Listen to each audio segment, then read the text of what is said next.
Dear friends and colleagues, a warm welcome from the Coalition Clean Baltic, which is a collective of more than 25 organizations around the Baltic Sea, with more than 1.5 million members.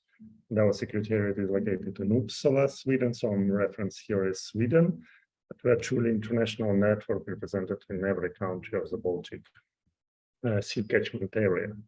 My name is Evgeny Labanov, and I'm the coordinator of CCB working area on hazardous substances in marine litter, and currently I'm also elected CCB chairperson.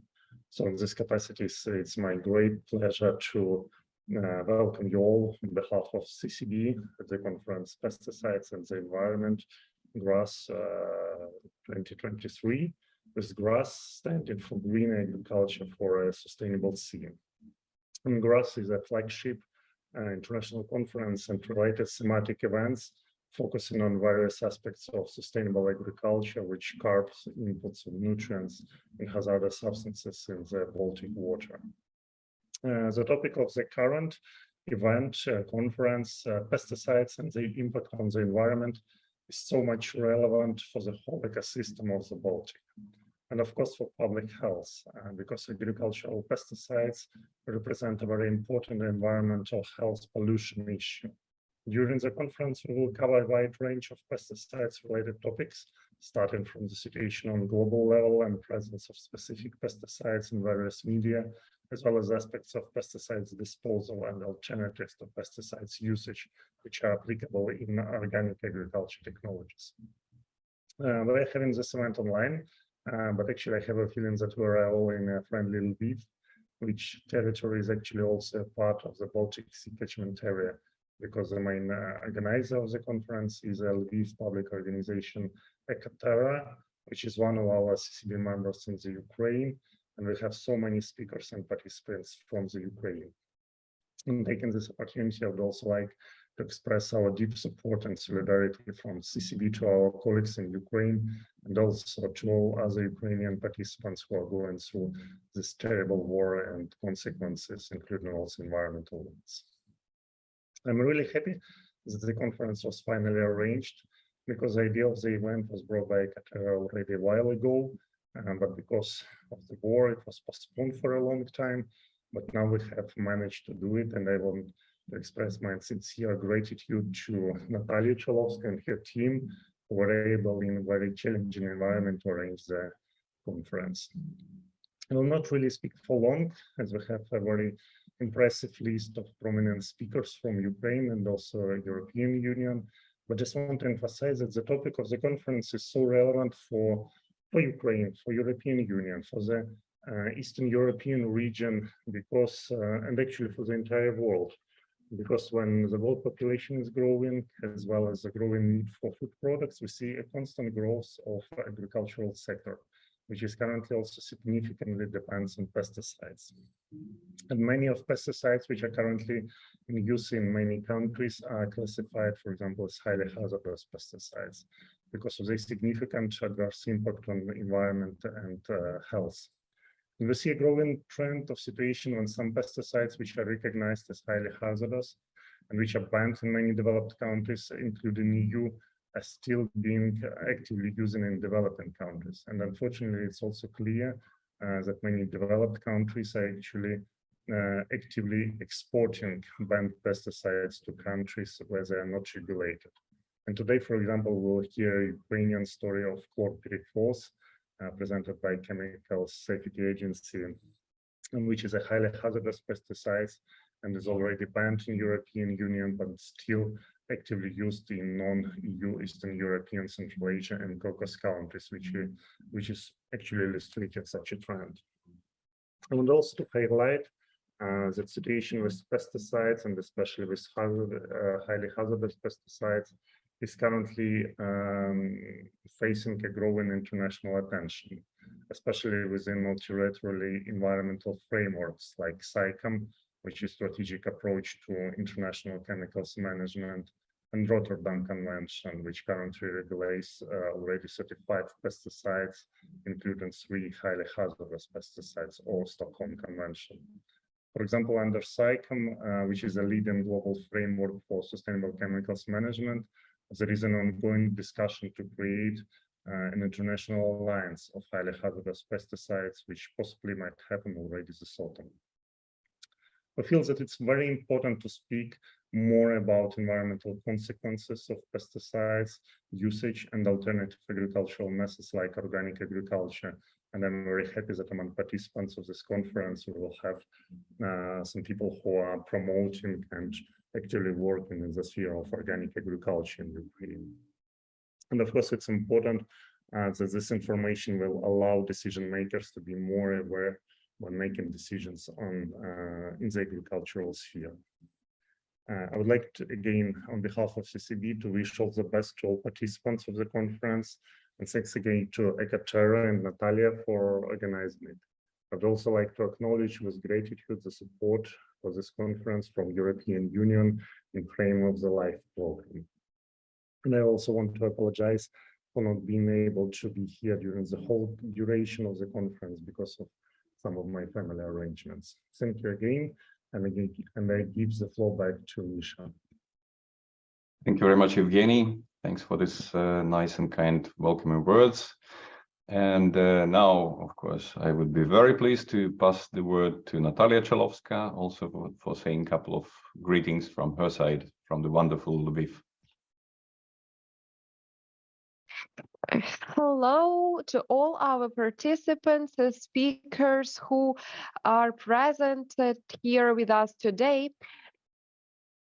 Very important event, as Evgeny Lobanov has mentioned. We were going to conduct this conference during a year, but we couldn't do this. So we actually decided that we have to do this. We have to raise this issue. I'm representative of Lviv City Public Organization Ecoterra. We are located in Lviv, and our main activity is directed to the support of organic production, support of organic farmers, and sustainable agriculture. And one more priority of our organization is preserving water resources, especially those resources we have in Lviv region.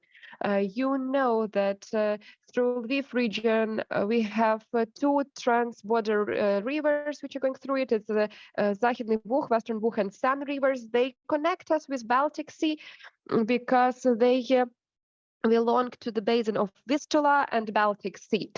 So accordingly, we strive to have all aspects which relate to sustainable agriculture and generally agricultural sphere that relates the water sphere. We would like to discuss all those issues, give answers to our participants, and I would like to say that we have a huge amount of people registered for our event, but unfortunately conditions in Ukraine are currently such that not all participants are able to take part simultaneously. It is connected with the power outages in Ukraine, with the shellings of our infrastructure objects. That's why we really rely on this recording, which we are currently doing we are relying on your presentations, our dear speakers, and we have also huge appeal. We have around 5 educational institutions registered for our event. These are the biggest universities of our city, 3 small colleges which are graduating specialists in ecological and agrarian sphere. These are more than 11 amalgamated communities which are interested in pesticide issues, because now all ecological issues are connected with the local government. Apart from that, we have more than 7 public unions and those participants who would like to hear about topic of pesticides and its influence on environment. We have representatives from more than 12 regions of our country: Mykolaiv, Chernihiv, Chernivtsi region, Lviv, Kyiv, Rivne, Ternopil, and so on and so forth. So that's why I am extremely grateful that our speakers today, despite, and actually not even despite, but contrary to all the events, managed to join, and I wish us success in conducting this event. I hope it will be the incentive for working on good decisions in this direction and for future cooperation. Thank you for your attention.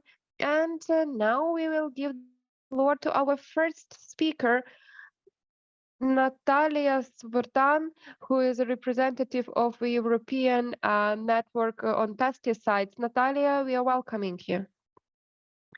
Thank you, Natalia. Thank to all organizers, and on behalf of Pesticide Action Network Europe, I thank you for organizing this event, and I greet all participants. I'm extremely honored to be a part of this conference, and I must say, when I said to people in EU bubble that there is a conference in Ukraine on the pesticides problem, they said some of my colleagues said, "Oh, everyone will say they're crazy," and some actually did say so.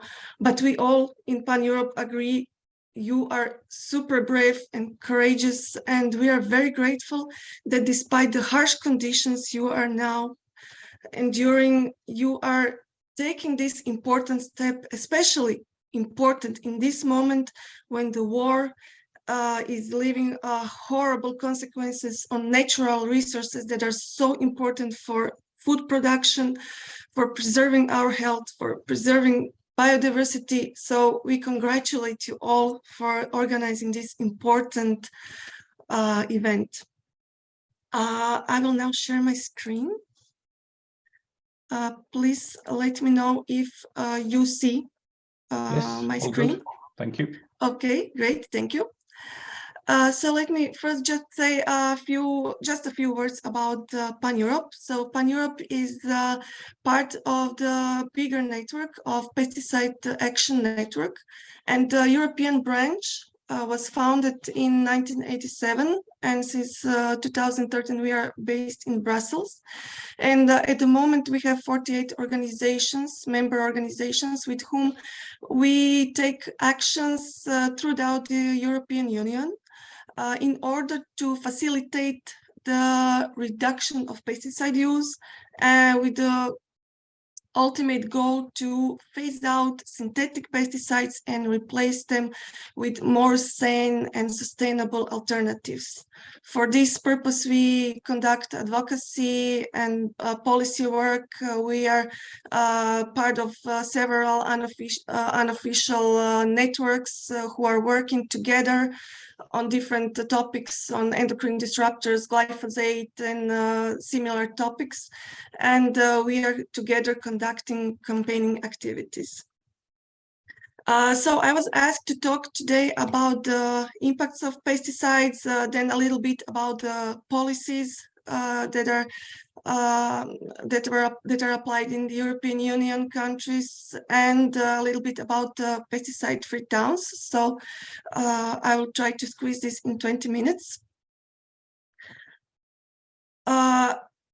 So we all know that today agriculture is relying heavily on pesticide use and on fertilizers use, which leaves a horrible impact on biodiversity. We are facing the overall biodiversity decline. Birds are dying. We are losing species in a very, very fast pace, and this is extremely alarming. We are losing birds. Pollinators are extremely endangered. Every spring and every summer we are facing huge and massive bees. Whole bees communities are dying because of the use of pesticides, especially neonicotinoid pesticides.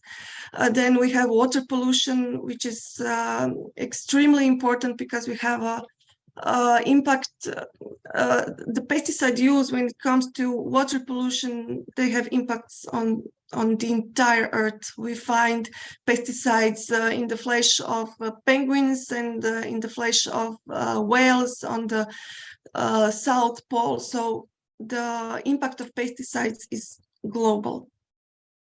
The consequence is the disrupted natural balance, which has the impact on the entire ecosystem.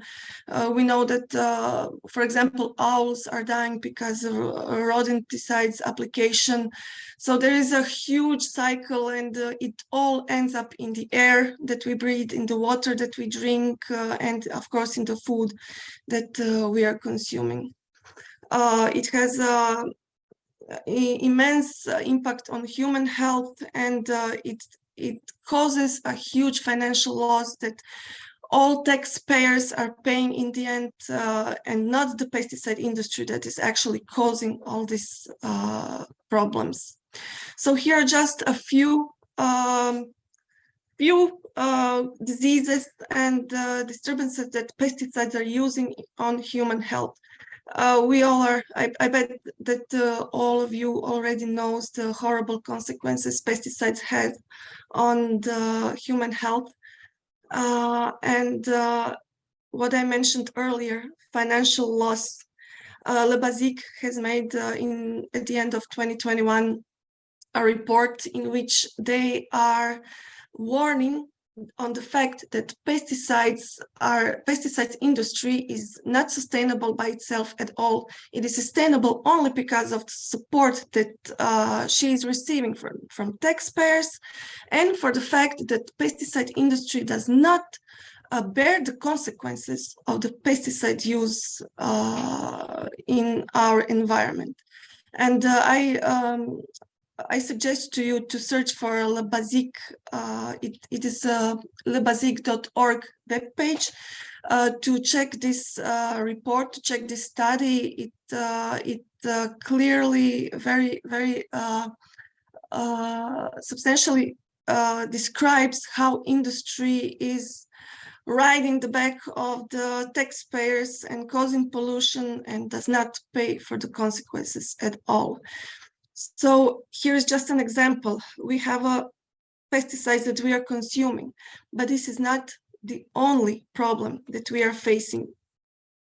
We have mixture of pesticides used in the environment, and we are exposed through the air, via water, by eating the food with the residues, and we have no idea on the consequences that these mixtures have, their synergetic effects on our bodies. This is not a subject of the researchers, and this is something that we should all take into account, but we have no idea. The researchers are not conducted, and this is a huge gap that needs to be fulfilled.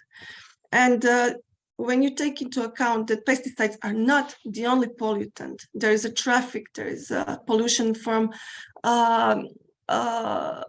evaporation from the chemicals we use in households, in the medicine. So yeah, there are chemicals in our clothes. There's I mean, we are surrounded. When you take into account the synergetic effects of all these chemicals, we wonder how are we still alive, because we have no idea on how these pesticides and all these chemicals affect our bodies. So this is something that needs to be addressed, and we are hoping that this will happen soon. We had a few days ago a hearing at the European Parliament, and one scientist, Violette Geissen from Wageningen University, presented just a few facts from her researches. And the topic that she was covering is the pesticide residues in human bodies. So they were doing researches, and they found that in farmers who are using and applying pesticides, they found 25 different pesticides in their blood and their feces, and 60 of those, and the research is done in the EU countries. So EU countries are known that have the more restrictive legislation, and pesticides that are used are the legislation is more restrictive. So some active substances that are banned in EU are still widely used in other non-EU countries and on other continents. So we have 60% of active substances that are potentially carcinogenic. So they probably are, because our legislation always says potentially, but of course, if it has potential together with other chemicals, the effects are unknown. So this is something that needs to be addressed, and we are lobbying for protective zones to protect at least bystanders, citizens who are living in rural areas, citizens who are living in the intensive agricultural areas. They're heavily exposed to the pesticides by drifting. So when it comes to approval of active substances in European Union, they are based mostly on industry-sponsored studies, which are of course biased. They are based on the good laboratory practices established by OECD. So the practice is that one European member state takes the lead and prepares a report on of these studies. Then we have a procedure where member states comment this file, and there is always huge pressure from the industry in this moment. And after EFSA gives her review, then in the scope of standing committee, the final decision made by national representatives is achieved. So this is sometimes it is often a very untransparent procedure, and we had a report published last year where it was visible for example, most toxic substances, so-called candidates for substitution. It was proven that guidelines for this procedure were done with the members of with the representatives of the industry. So it is obvious the huge impact of the industry on the legislative procedures. And this is something that we are lobbying for. We don't want that society pays a high price, because the purification of the water, health care costs, and all other troubles that are caused by the industry are paid by taxpayers, not by the industry. So we want to implement polluter pay principle, where the industry will bear the costs of the negative impacts of the pesticides application. So at least we would like to have taxes imposed on pesticides products, because this is at least something that the industry can do to mitigate the effects she's causing to the environment. So this is just a short preview of the pesticide sales. The huge consumers are biggest countries: France, Spain, Italy. And here is another graph that shows how the pesticide sales in the European Union was going in the last decade. But I put this graph here to warn about one fact, and this is the fact that daily new active substances are being introduced on the market, and these substances are highly toxic. And this is why it seems that the pesticide sales is declining, but the impact of pesticides remains, because the new pesticides are extremely active in a very small dosages. So it seems like European Union countries are using less pesticides, but they're actually causing more impact, and they are more toxic to environment, especially to amphibians who are consuming, who are ingesting these toxic substances with whole their bodies because of their semi-permeable skin. They're extremely toxic to pollinators, and this is something that member states are like to brag, yeah, we decreased pesticide use, but no, they just decreased the amount, but the toxic effect is remains the same or is increased. So I think I have only 5 minutes, so I will be quicker. Regarding the legislative, we have very good legislative comparing to other EU countries, but we are not satisfied at all. We try to have the pesticides, synthetic pesticides, replaced by more sane and more acceptable, sustainable alternatives. And for this, we have a directive on sustainable use of pesticides. At the moment, we are negotiating on the sustainable use of plant protection products regulation, which will be stronger than directive, and it was published in June last year. Then we had a very hard work on the legislation on statistics, which is very important for our European Green Deal. And another important regulation is the one on placing of plant protection products on the market. So all these regulations are very important for the European Green Deal, who aims to mitigate the climate change, environmental degradation, which is threatening to European Union and the entire world. And its strategies, Farm to Fork and Biodiversity Strategy to 2030, are aiming to preserve the biodiversity and the resources important for food production. Since the war in Ukraine started, pesticide industry has put a lot of pressure on legislator, saying that if we stop using pesticides, we will jeopardize our food security. More than 700 scientists signed the letter in which they are warning that not the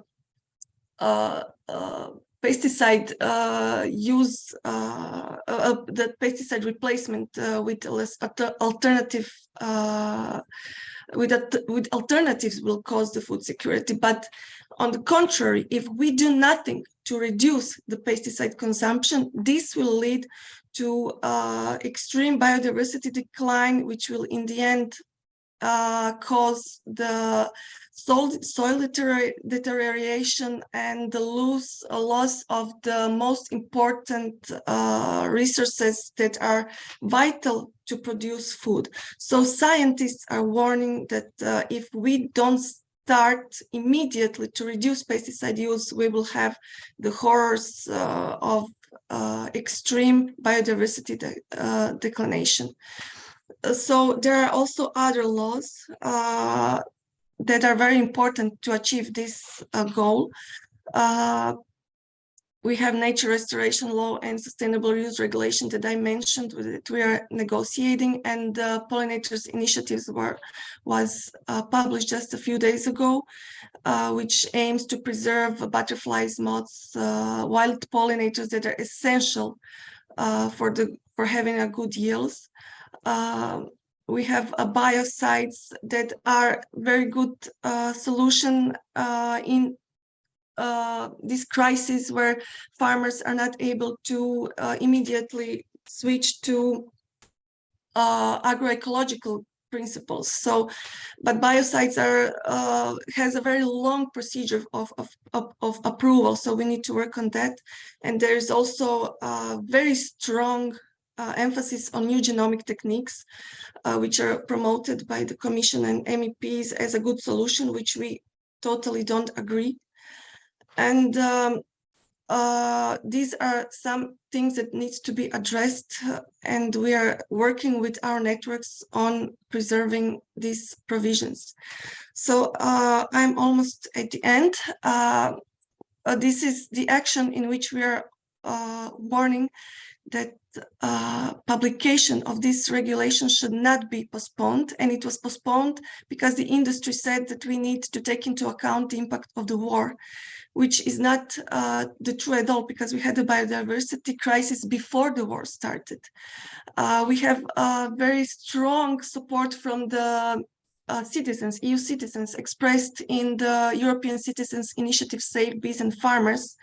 Then there's a Eurobarometer and Conference on the Future of Europe, where also citizens are very vocal on the importance to have safe and healthy food, on the contrary to what we have now.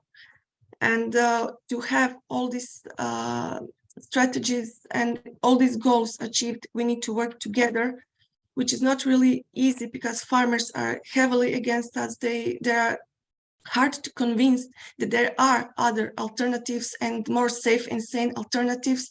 So we need to take all stakeholders together and have a debate and agree that biodiversity is the key for the food security.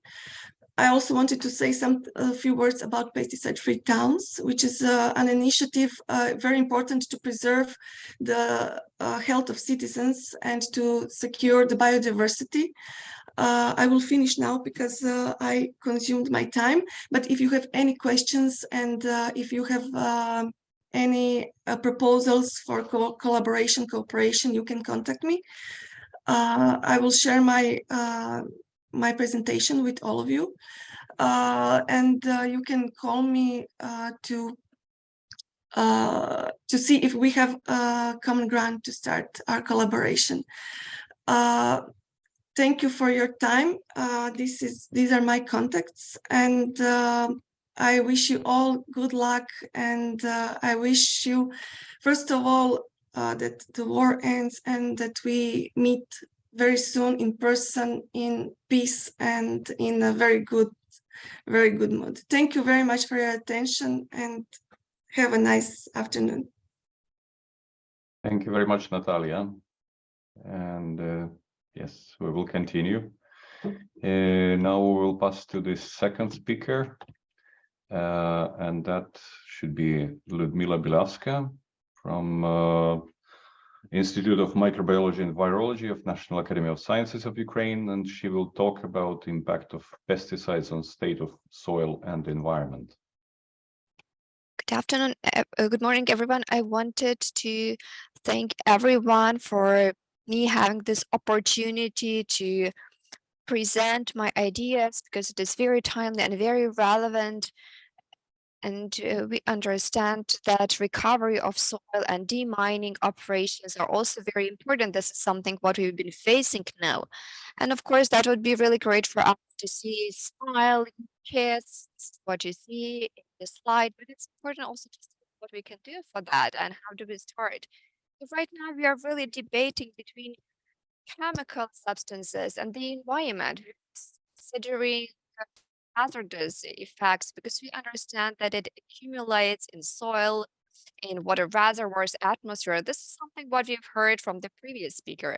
Another important point worth mentioning is that some people saying that probably this is not going to result into very bad consequences, but actually no, it's very important for us to stop using pesticides.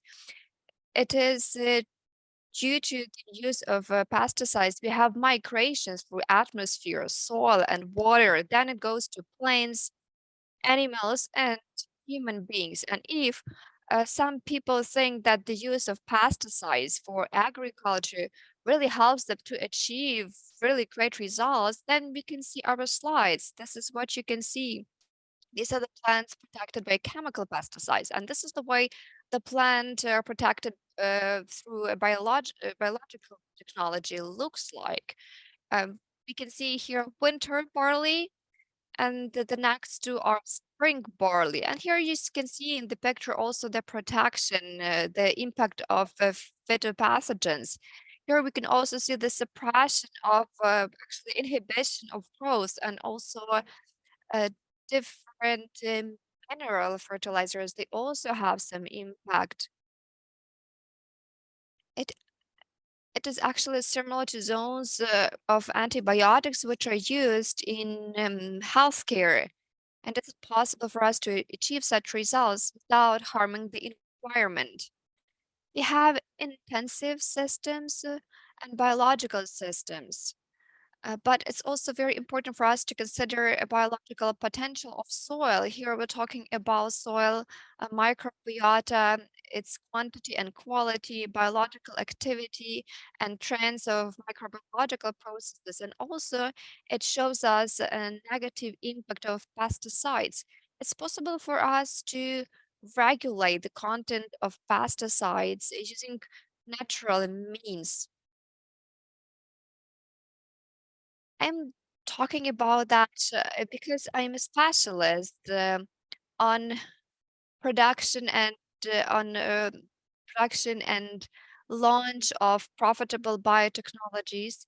We have different technologies which make it possible to replace all those processes associated with soil, and these technologies enable us to do without pesticides. I also wanted to draw your attention to the fact that chemically synthesized pesticides, which are used for pest control, weed control, in most cases they are toxic. They also result in different mutations, and they can be disseminated through different chains. And the most hazardous ones are chlororganic insecticides, cyclohexane and hexachlorobenzene.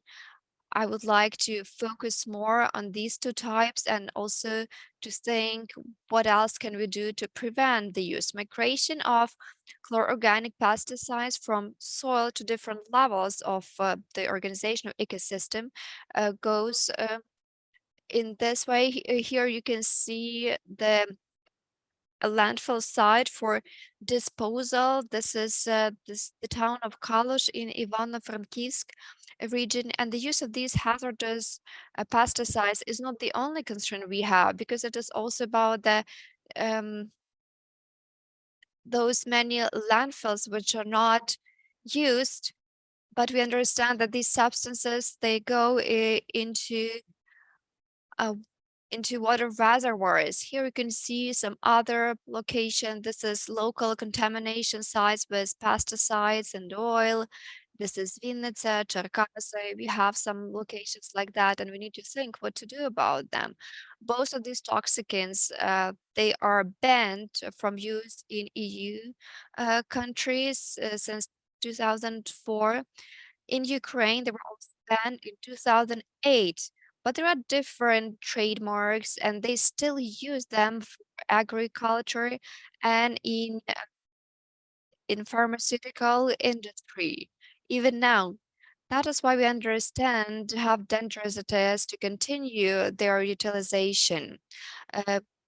Also, we have phosphate, which is very hazardous. Some people, they try to convince us that it is not very threatening to human beings or animals, but actually it can lead to very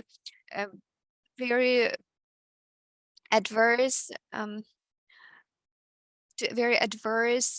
situations. We can talk about disabilities amongst children, cancer, and other outcomes. It's important for us to understand how to monitor the condition of polluted territories, to study biological properties of soil contamination, and also to think in terms of degradation and remediation of soil contaminated by pesticide. So we studied the impact of hexachlorobenzene on 3 different types of soil. And in this slide, you can see how it varies in terms of microorganisms, depending on the doses of hexachlorobenzol. And here we can see that phosphate mobilizing and streptomyces, they really help to preserve the quality of soil and well-being of plants. Also basal breathing and substrate-induced breathing drops by 4 times. And here we can see that the microbiomass decreases by 3, 5 times, depending on the type of soil. So we see how hazardous it is, because for us to have crops, sometimes it was enough for us to have up to, we had a billion, and now we have a million of microorganisms. And we understand that it is associated with the use of mineral fertilizer. So what do we do about these toxic substances? It's important to stop using them. And even if some of them are used, it's important to understand what can we do. We have BioRam. This is one of the solutions. This is a microbic association, and it could be used for remediation of contaminated soil.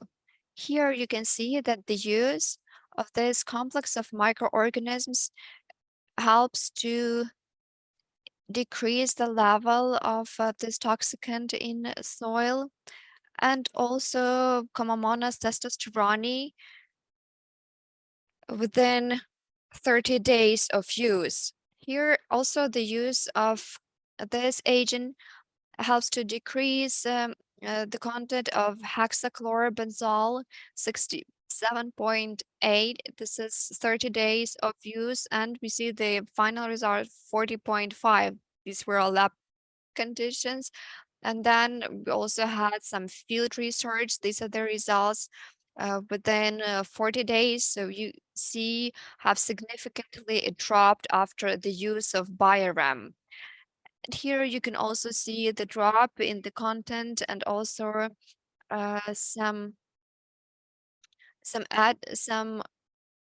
other products. So after degradation, we understand that with pesticides, that could be the case, that some substances can be even more toxic than what we receive after the degradation of pesticides. Also, Megatherium and Maltophilia, that was what we used. So within 30 days, you can have the microbiota to make sure that we have good properties of soil, and also it decreases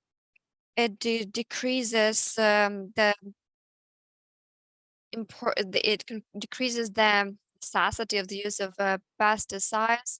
Here we have different research on genetic activity and toxicity of pollutants and their products. We had molecular studies, cell studies, population studies, and also an organism studies, regenerates of cultural plants. I also wanted to mention ultra test. This is another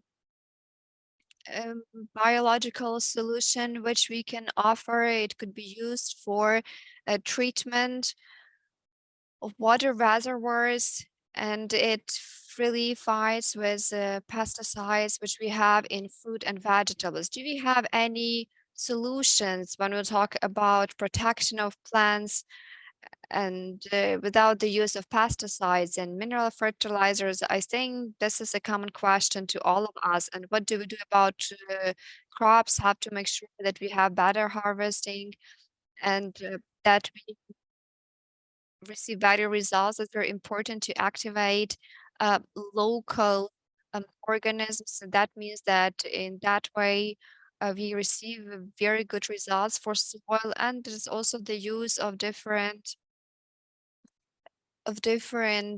products which impact the concentration of different forms of microorganisms, and they're very good for the resistance of plants. So using phytoweeds, Sporozen, Ecovital, Ecophosphorin, Biostemic CINEA, and UltraTest, we have designed the technology of growing cultural plants. Organic, this is an organic technology. All of those products are registered. They have organic standard certificate, and that allows us to have high quality products with all the necessary qualities, and also it improves the environmental situation. probably you're thinking, how do we make it possible? But we have ready-made solutions, and everything is possible actually.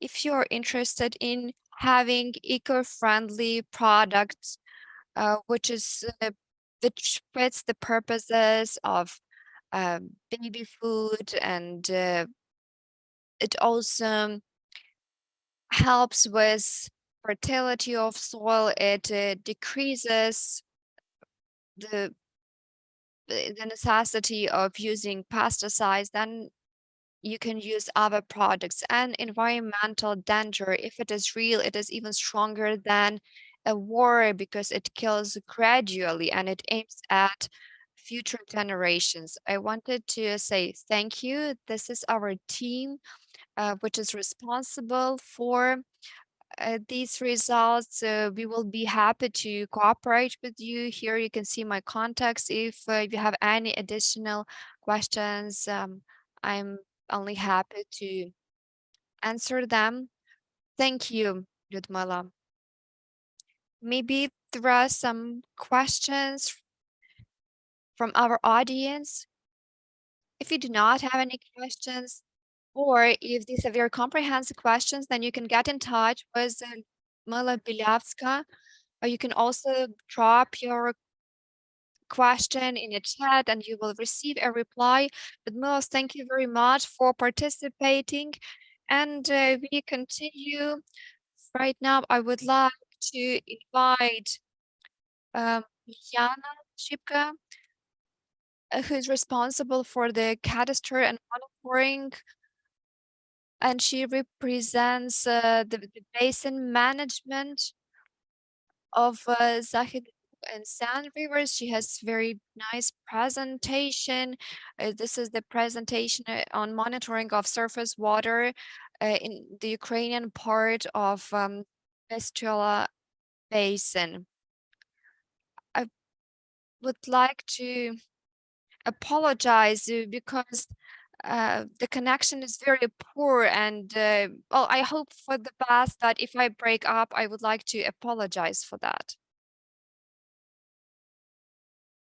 So monitoring of surface waters within the Ukrainian part of Vistula basin has been going on for more than 10 years already. So before that, we only determined physical and chemical properties.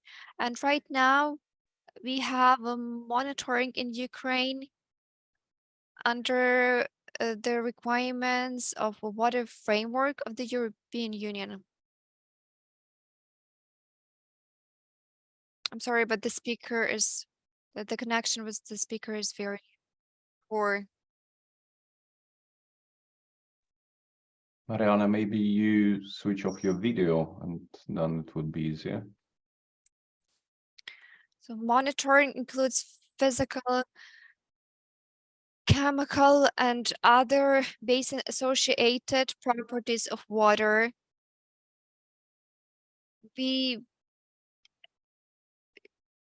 Pesticides, heavy metals, medicine residues, this is what is being identified.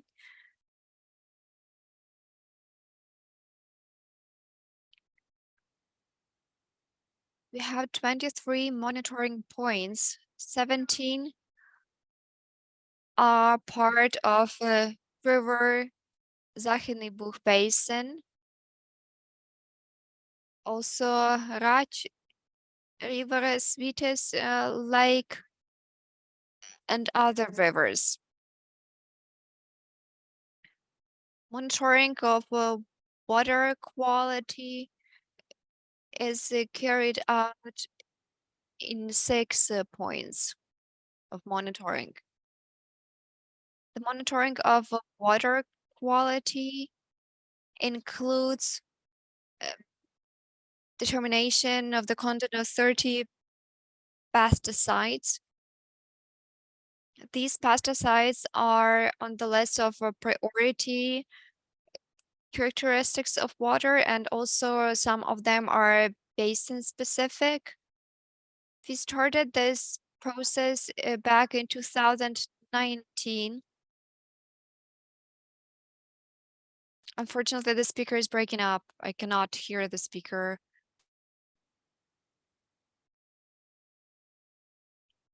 So we started the study of pesticides in 2019, and then we continued in 2020 using this list.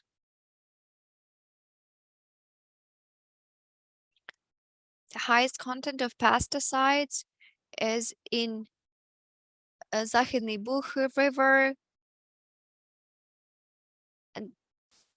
and two other rivers. Vishnya is another one. Also, there's the level of pesticides could be explained by the proximity of these rivers to cities. Also, we have very low concentrations of pesticides in some other rivers.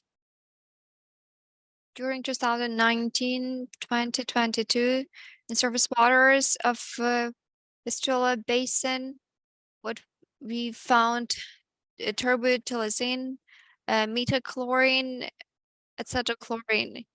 And also in some samples, we found atrazine, chlorpyrifos, and turbotrine.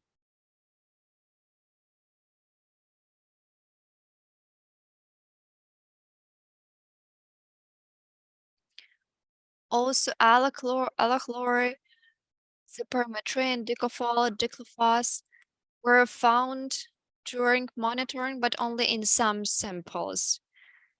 In particular, when we talk about Західний Буг River, and also we detected some other substances, the three last ones on the list, which are banned from the use in Ukraine.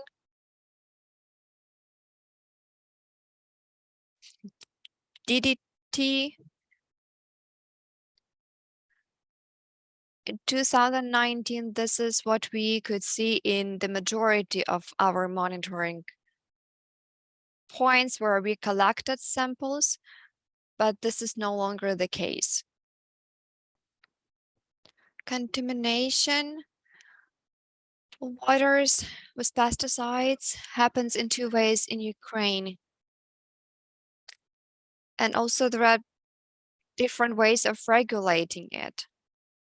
We have maximum permissible concentrations in surface waters. We have these limits defined in the framework. And also we have maximum permissible levels of state sanitary regulations and norm. This document was adopted in 2001.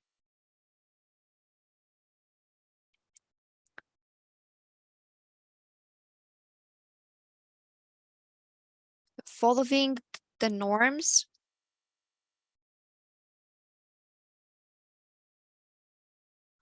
following the environmental norms, in the majority of samples in 2021, we had some increased levels of some of substances. There is no connection with the presenter. Mariana, we cannot hear you. The majority of samples, we didn't see increase levels, so it didn't exceed the regulatory norms in 2021, diclofos, cypermethrin, that is what was found in some of the rivers. Also in 2022, we had decreased levels of diclofos and diclofol. We had increased levels of cypermethrin. and terbutrin. And as we can see from this table,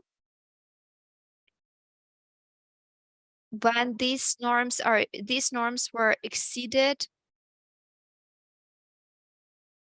Poltva, Західний Буг,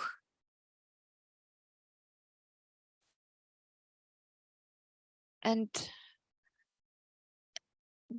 speaking of the general concentration of pesticides in surface waters of Vistula's basin, we can see the results here. So the highest concentration is in Poltva River, the upper part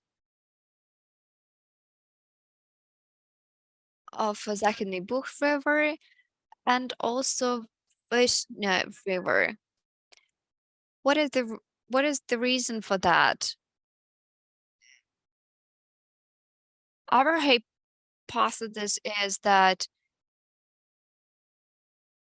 we have extensive application of pesticides close to big cities, such as the city of Lviv, and also if we speak of those territories which are used for agriculture.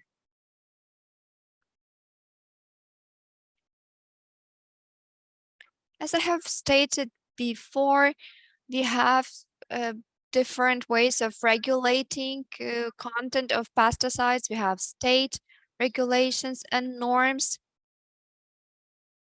and they are stricter as we compare it to the norms for surface waters.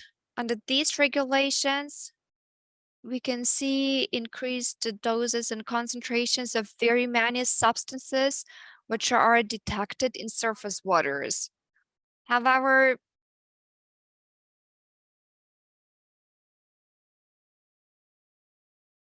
we can see the concentrations exceeded about a particular list of substances. I want to tell you more about these particular substances. One of them is terbutylazine. It is a systemic herbicide which is used for weed control. The highest concentration was detected in Західний Буг River in 2022. It was it exceeded the norm by 1100, Poltva 500 times, Vishnya 1500 times axis. Metachlorine, this is also a systemic soil herbicide of selective action. It is used as soil herbicide of long-term effect to control cultures and weeds. Then the concentration was much higher in some of the rivers. Західний Буг, again 200 times. Acetylchlorine is also a soil herbicide to control different types of weeds. Vishnya River, this is where we detected increased concentration up to 2000 times the concentration in Poltva, 400 times, Західний Буг 200 times axis. Atrazine is a selected insecticide, fungicide, and herbicide. Increased concentration was detected.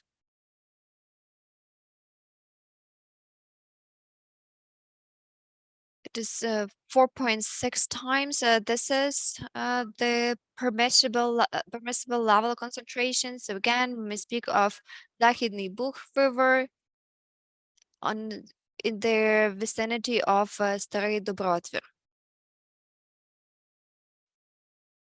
Contamination of water with chlorpyrifos. Here we may mention Poltva, Західний Буг rivers, cave location in 2022. the norm was exceeded by 6 times. You can see in these charts that in 2022 we had increased concentration of turbotilazine.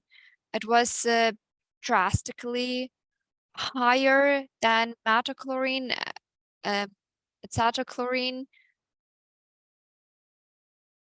and chlorpyrifos. Most likely it could be explained by an increased application of pesticides, and we had decreased levels of atrazine in Західний Буг River and Poltva rivers. But in Vishnya, on the contrary, we had increased levels. So this is the situation which we see as far as the Ukrainian part of Vistula's basin is concerned. We continue our studies of water quality of rivers, and it is really interesting for us to follow the situation. It's important to understand what happens next, whether we will have increased or decreased levels of these substances, and what could be the reason behind it. Are we talking about weather conditions, or the fact that these substances come from waters? Or maybe we have more intensified use of pesticides. Time will show us. Thank you for attention. We understand that it's not connected only with intensification of agriculture, but also with the violation of sanitary norms, which are very often violated, and it leads to the fact that we have contamination, the bright example of contamination of surface waters. And now I would like to introduce our next speaker, Natalia Pavlyuk, who is representative of State Enterprise Radiology. I am now from my place share her presentation, and she will have the opportunity to have this presentation from my place. I mentioned that we have terrible power outages, so we have to unite somehow, come together to conduct this event. Thank you, Mariano, for your speech, informative speech, and I hope that if today's participants have some questions, you can write them in the chat. We will have times for Q&A session, and we will be able to review it. I welcome you all on this great event. My name is Natalia Pavlyuk, and I am the representative of one of the Western Enterprise. We are dealing with groundwater monitoring. Groundwater is a very important component of our environment because these are waters that we use, and it's also shown on the surface. So it's important. We can start. The groundwater monitoring in Ukraine is done based on regulatory document of the State Geological Survey of Ukraine. The groundwater monitoring is done on based on the main sectoral regulatory document, groundwater monitoring system in Ukraine state level. As of now, the monitoring system has pretty outdated norms, obsolete norms, but we are trying to work with what we have. So that's why groundwater monitoring, the main purpose is to achieve good chemical and quantitative status of groundwater. For this, we definitely need to have long-term observations of the groundwater regime on the national and regional levels.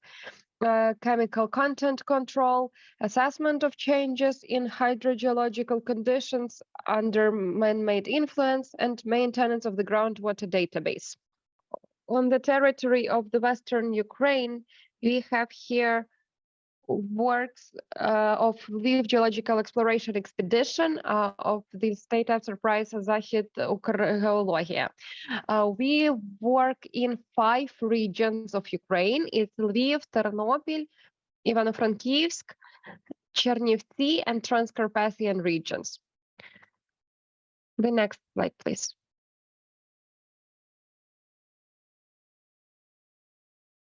Based on the methodology of groundwater monitoring, those works include laboratory works, documents, and works with results. We monitor network inspections, check wells, check technical conditions of wells, measure the depth, measurement of static level, pumping, time of the way we're trying to assess the time of restoration level. For each water level, we do this once per year. The groundwater monitoring includes quantitative and chemical ones. Quantitative monitoring presupposes measuring the static level in a well. It is done 3 times per month during a year, while gauging electric level with the help of hydrogeological tape measure. So it should be a constant process. Next slide, please. Next slide. Yeah. The qualitative chemical monitoring is the observation of the chemical state of groundwater.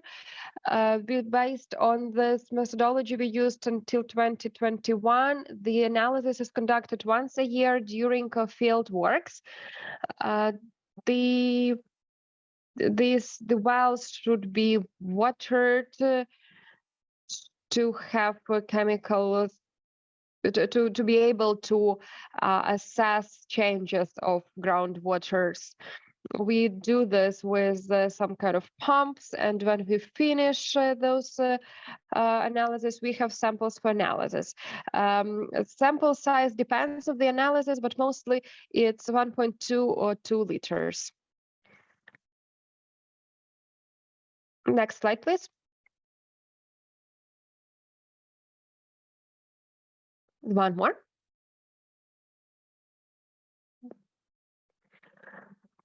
And one more. And laboratory works are done on the basis of the laboratory of subsidiary of Lviv Research and Production Center for Standardization. It has all the necessary certificates.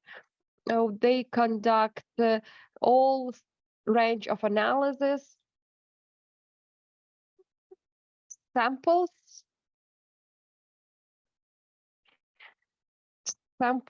characterized by the main signs. Please, next slide. So samples have such components, for example, ammonium, microcomponents, microcomponents of chemical qualities.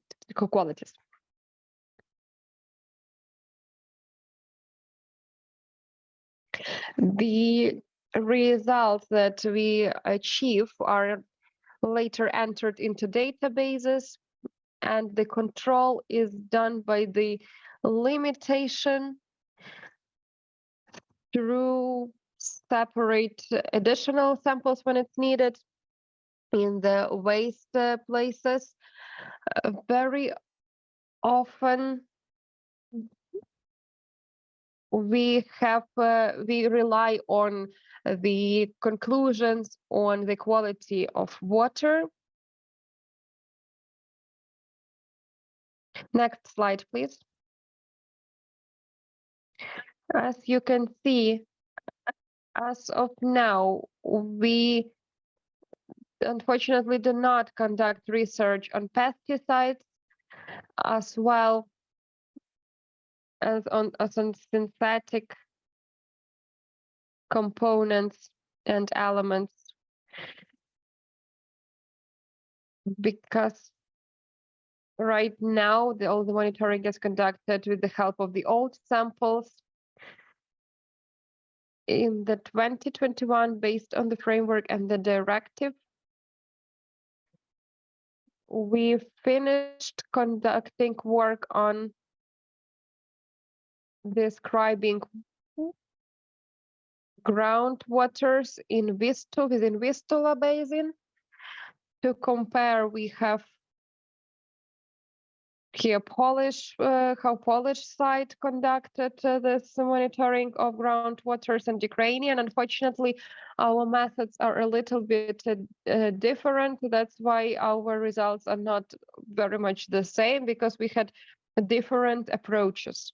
Ukrainian side was working on a layer horizontal approach and the division, and the Polish side was working on some other kind of division. Next slide, please. In the framework of Vistula basin, which is divided into some other basins, we have defined 5 massives of groundwater bodies. These are, we have here groundwaters. I'm sorry, very bad sound from the side of the speaker. We found different massives, 1 in the Devonian sediment, 3 in the Upper Cretaceous, and 2 in the Neogen sediments. They are least protected from different influence, and they they are actually the least polluted by different elements and other pollutants generally. Pesticides are also there, but as of now, we unfortunately do not conduct such research. Next slide, please.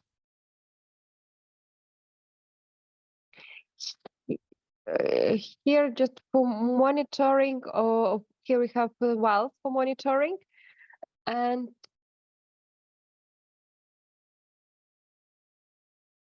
they are mostly in the Ukrainian part of Vistula River, basin of Vistula River. But unfortunately, biggest part of those wells are currently not in good technical condition. There are some wells which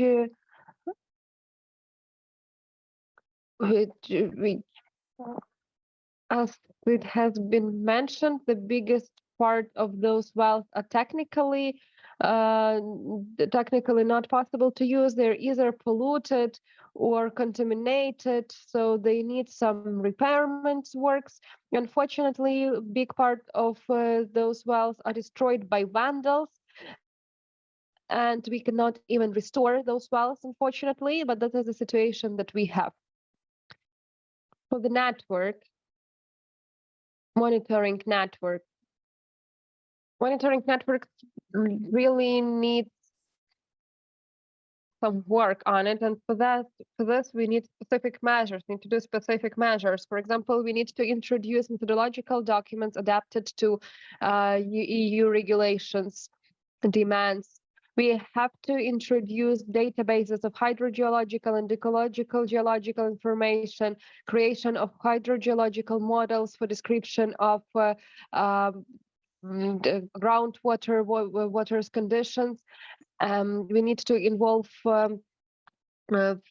water consumers in the monitoring network of wells, inventarization of wells that are in the proper technical condition. We need to assess their representativeness, taking into account the information that we have in this report. We have to solve issues of the protection status of wells, technical reassessment, renewal of wells, and we also need strengthening of international cooperation in the network of the monitoring of groundwaters. First of all, with the transborder water-bearing horizons. Please, next slide. Our plans for future. The next stage after creation and groundwater basins of Vistula reports was planned. It was planned for 2022. We planned to organize diagnostic monitoring. That's already based on the framework directive. This is the monitoring which presupposes more often sample taking 4 times per year during 2 years to have revisions, to have more detailed research. And then after that, in 2024, we plan to transition to operational monitoring.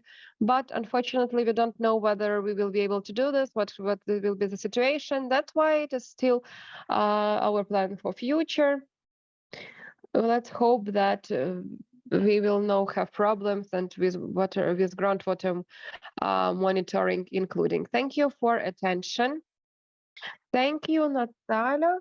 And using this opportunity, I would like to also ask you, our organization in 2021, for example, conducted in the framework of the project activity such analytical research for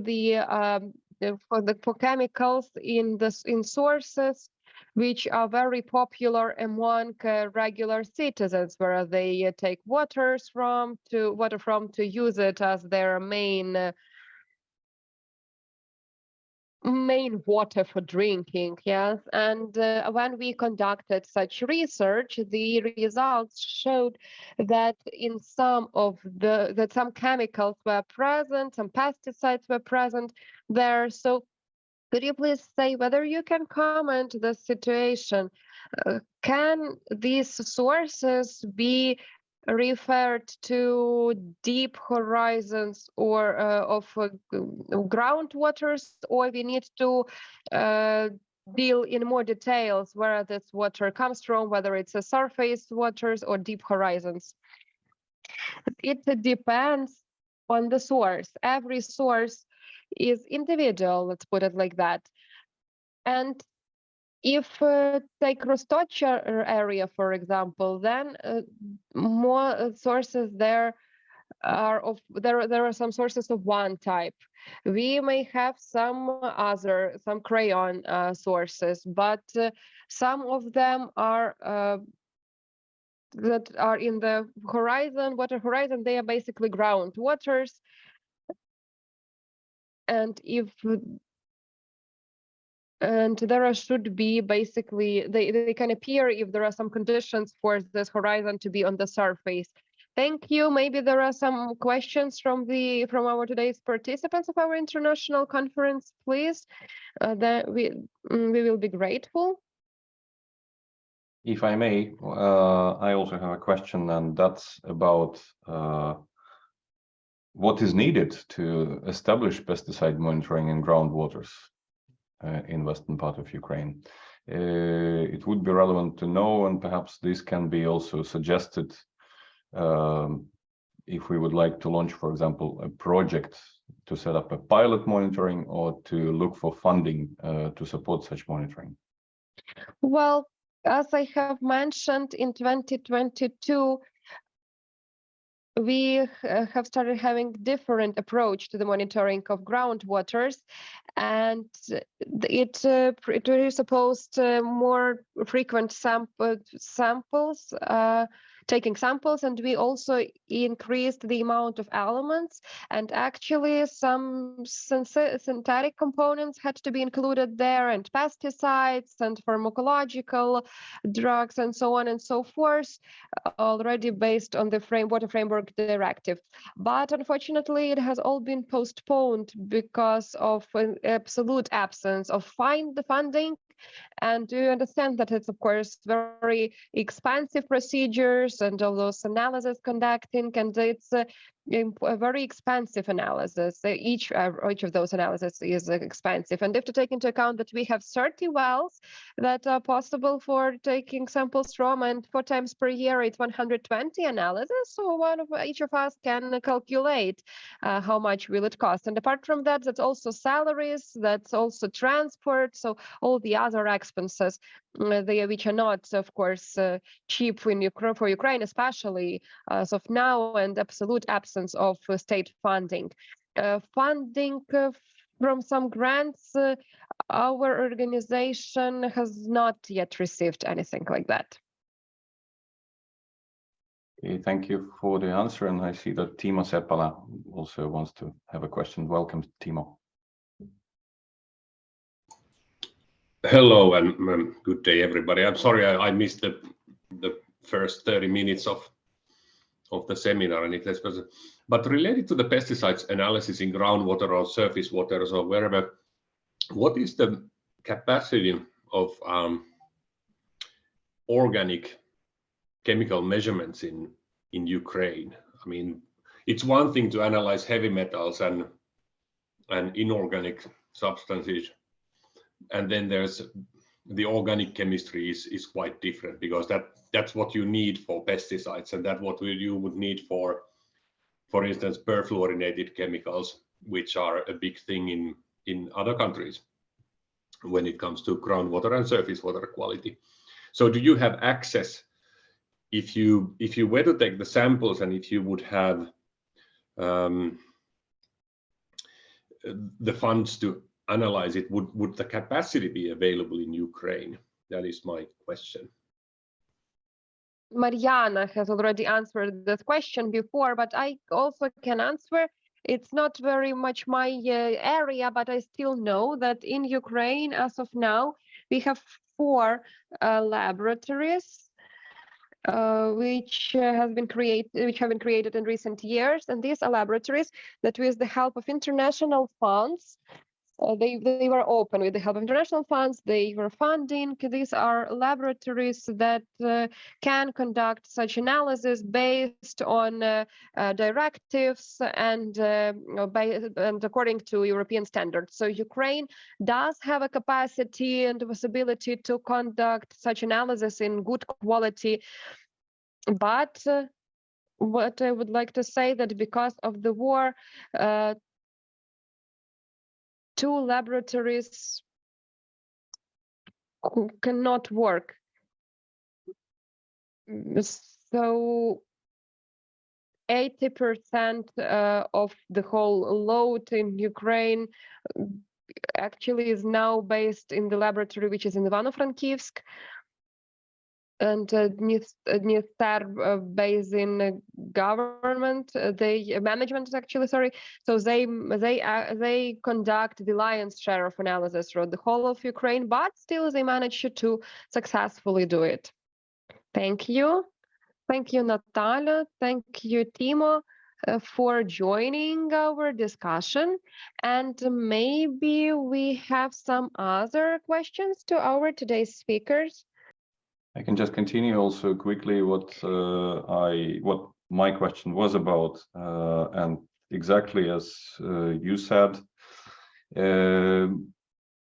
we do understand, of course, the lack of funds right now, and that is why, for a consideration of a possible grant that we may apply to, we would need then a calculation of how much would it cost, taking into account number of samples, number of frequency of sampling, as well as some overheads.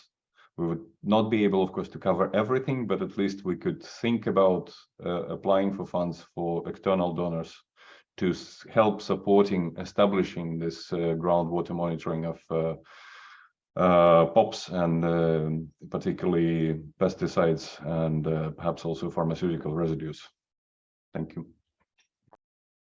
I have already mentioned once that we conduct not only monitoring of groundwaters in Vistula Basin, we also conduct monitoring in Dniester and the Danube River. So we have pretty huge territory, but you're interested in Vistula Basin mostly, yes, as far as I understand. So we, I think, can discuss it in some other format. And of course, we will be happy to prepare such information for you. Thank you for your suggestion, amazing suggestion to support Ukraine in monitoring, which is now unfortunately is absent because of the absence of foundation.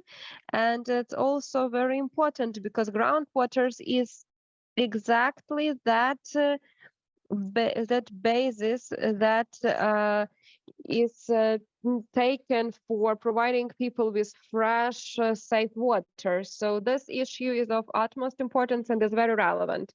And please tell me if we have any more questions. Good morning still. So I was ready that it would be afternoon. So good morning still. Thank you for inviting me for the conference. My name is Marcin Galicki and I represent the Food Rentgen Program, an organization dealing with the monitoring of pesticides residues in food. And I am here to share with you our experience in this area from Poland. Technology. However, before we get to it, I'd like to ask you a question. Have you ever wondered what you can actually find in your food? What do you consume every day? What actually lands on your plate? Is it a wholesome food or maybe just the opposite? If you have ever asked yourself such a questions, you probably belong to a group of people who care about what they actually eat. If, however, this is not your question, then you belong to the second group of people who do not care about what they eat. But in this case, probably you wouldn't attend this conference. So I am assuming you are in the first group. Actually, all science indicates that the group of conscious consumers is growing rapidly and is evidenced by global trends. For example, Mintel Research, the analytical company that monitors trends in the food market, has been observing the phenomenon of increasing consumer awareness for many years. Consumers are increasingly paying attention to what they consume and how it affects their health. For instance, in 2016, they observed that consumers reject everything that is artificial in food. Analysts, I'm talking about Polish market, analysts have encouraged producers to slim down labels from various types of artificial food additives. In 2018, there was a loss of consumers' confidence in food products. Mintel recommended at that time the producers should be fully transparent in the production process. And in 2022, they pointed out that winning brands will be those brands that will place great emphasis on transparency and striving for climate neutrality, and those that will focus on ethical issues in the production process. We might think that it's only one analytical company who is doing such research, but let's look for others researchers. Here we have quotes from others, so you can go through. So, what does it mean to be conscious consumer? Is being an informed consumer mean reading labels? Certainly it is, but the question is whether nowadays is the information on the label enough to eat healthy food. Can we be sure that we will find complete transparent information on the label and we will be able to make an informed purchase decision on this basis? Well, on the label, you will find two types of information. The first results from the legal obligation imposed on the producers. Here you will find information such as ingredients of the products. The second is a pure marketing messages, the purpose of which is encourage us to buy the products. In general, the producers will avoid placing information that could discourage a potential buyer from buying the products. And we can't be surprised by it. And what would the consumer expect? The consumer would expect transparent information that would indicate what effects he can expect after consuming individual products. It might be like on this picture. Sorry for Polish, but I couldn't find the English version of this picture, but I can translate it for you. And so, in food was labeled according to the expectation of consumers will see inspiration of the shells as the drawing. Cheese kind of product, 78 ingredients. Crisps with 0 nutritional value. Mixed to spread, the same chemistry. Cereal, same sugar. Drink for certain diabetes. Drink, gain weight more. And my favorite, ADHD flakes. Of course, the food sector cannot afford such a state of affairs, so such a vision will remain in the sphere of jokes. The fact is, the producers have their secrets, which they don't want to share with us. Such phenomenon is called information asymmetry and was noticed by Copernicus long time ago and described in 1970 by American professor George Akerlof. Besides, the study was awarded the Nobel Prize in 2001. So the phenomenon of information asymmetry occurs when on one side we have market players who have much more information than other market players. Players who have more information have an advantage over those who have less information. This can lead to moral hazard, because if the information is negative, they certainly will not want to share this information with other side. However, as it happens in such situation, information carefully hidden at some point comes to light, causing the loss of trust of the opposite party. And the phenomenon of negative selection. On the food market, the party with much more information are producers. On the other side, we have consumers. If as a result of hiding information, there is a loss of confidence in producers, consumers make a negative selection. At the end, good quality products are replaced by worse ones.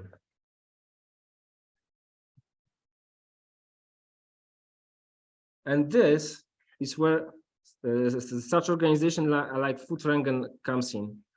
Our mission is to reduce the phenomenon of the information asymmetry on the food market. We buy products straight from the store shelf, we put them into laboratory, and we present the results in the form of reports. Each of our reports has ranks of products from the cleanest to the polluted one, like on the picture.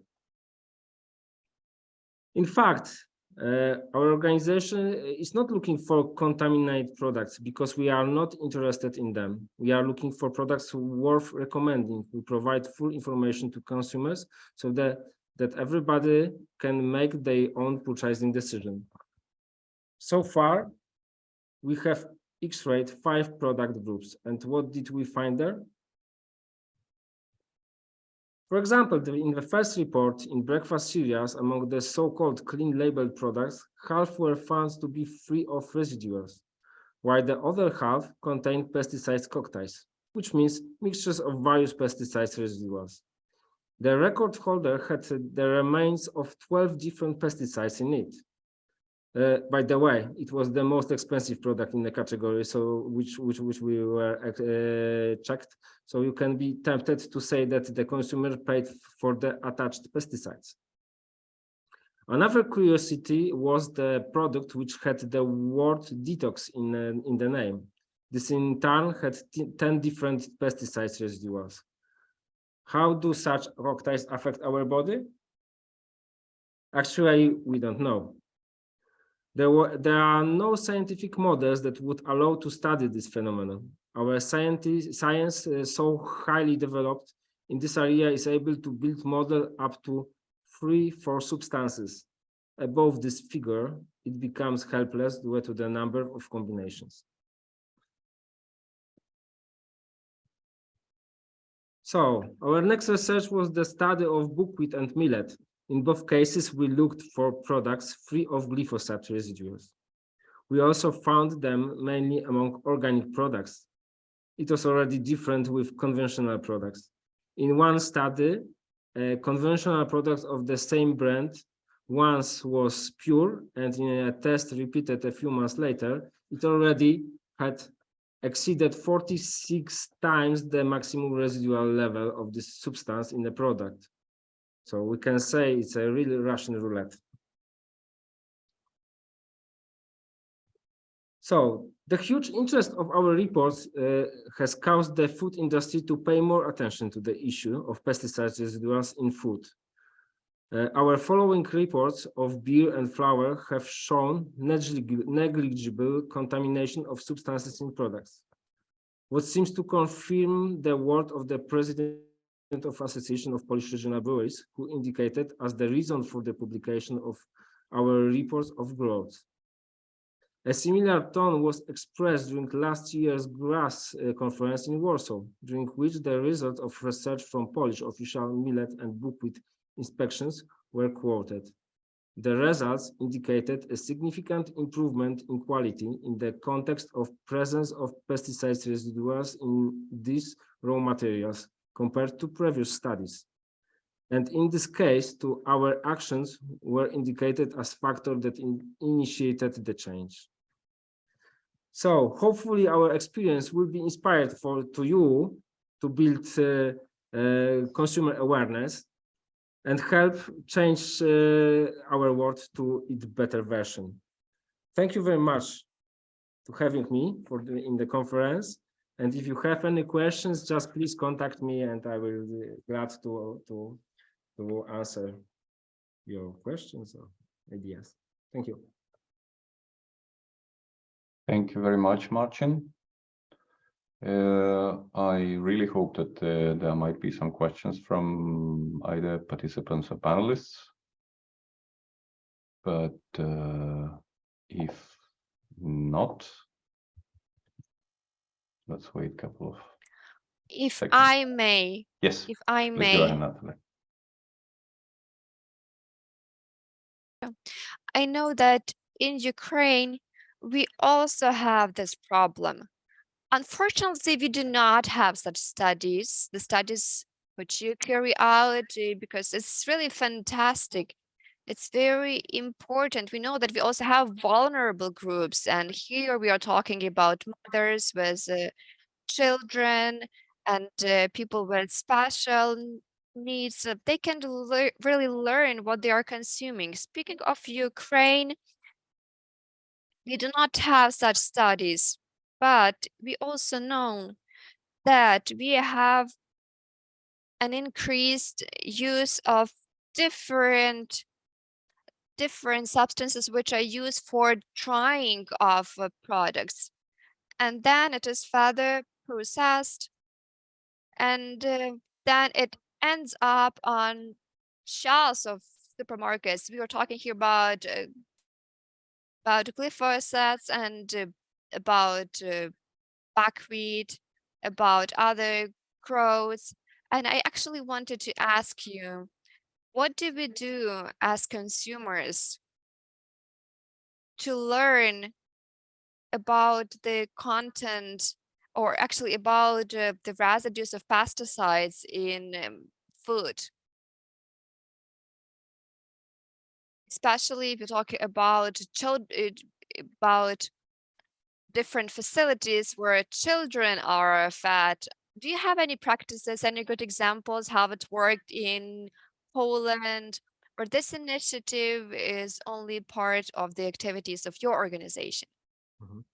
Actually, we established the program because we couldn't find such information in Polish market, because there are official government institutions which are just testing food, but they don't share knowledge about what they found. So we've decided to do it by ourselves. We know that such organizations are in other countries. For example, in Germany, Stiftung Warentest, which is financed by government, and the organization was established in 1960. So they have huge experience about testing not only food product, but generally consumer products. So, but it would be our dream that such organization will be in Poland, and I suppose that such organization might be also in Ukraine. So for each country should be something like this, which shows us which product we are actually consuming. Not only just checking, and we'll tell you when everything if anything will be wrong in a product, but we need ranks, the best products and the worst. In this case, companies, producers will just compete in a quality on the quality level, not on the price level. Yeah. Thank you for your reply. And there is another question still that I would like you to take. So could you please tell me about those producers who are in your rating of producers whose food is not clean? What do they do? Do they take any steps with regard to that? Yes, we've heard at the beginning, in the first reports, we had experience they tried just to argue with us, or even just take us to the court, but they couldn't find any way to do so. So after this, they decided just to change their way of production. And we've heard, for example, with beers, in one beer we found glyphosate, and we've heard that the producer actually make a big effort to put nearly all his products to the laboratory to check if the problem is for others products of the producers. So also with the flour, we had experience that why we were saying publicly that we are just getting ready to check flowers. So the producers of such products put it to laboratories, and there was mass action. We got information from laboratories around the Poland that they are checking their products. So yeah. And as I said, just the last slide, there was last conference, GRAS conference in Warsaw. So the manager of the one laboratory, who is also doing tests for government, said that they never experienced such good results while checking buckwheat actually and millet in the history. So and they pointed our research that it forced actually market to be more clean. Yeah. Thanks for your responses, and thanks also for questions, Natalia. Then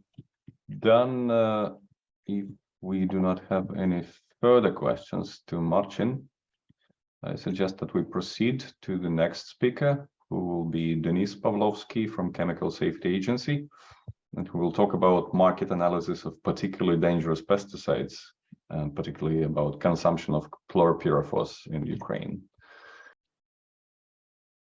Here's a link. You can find more information about this study. Of course, we are limited in time, and I do not want to delve deep into something which can be found in this report. But in my presentation, I would like to focus on some particular issues related to the application of pesticides, and we had some recommendations and project ideas which were drafted on the basis of this report. They were forwarded to different committees of the Verkhovna Rada of Ukraine.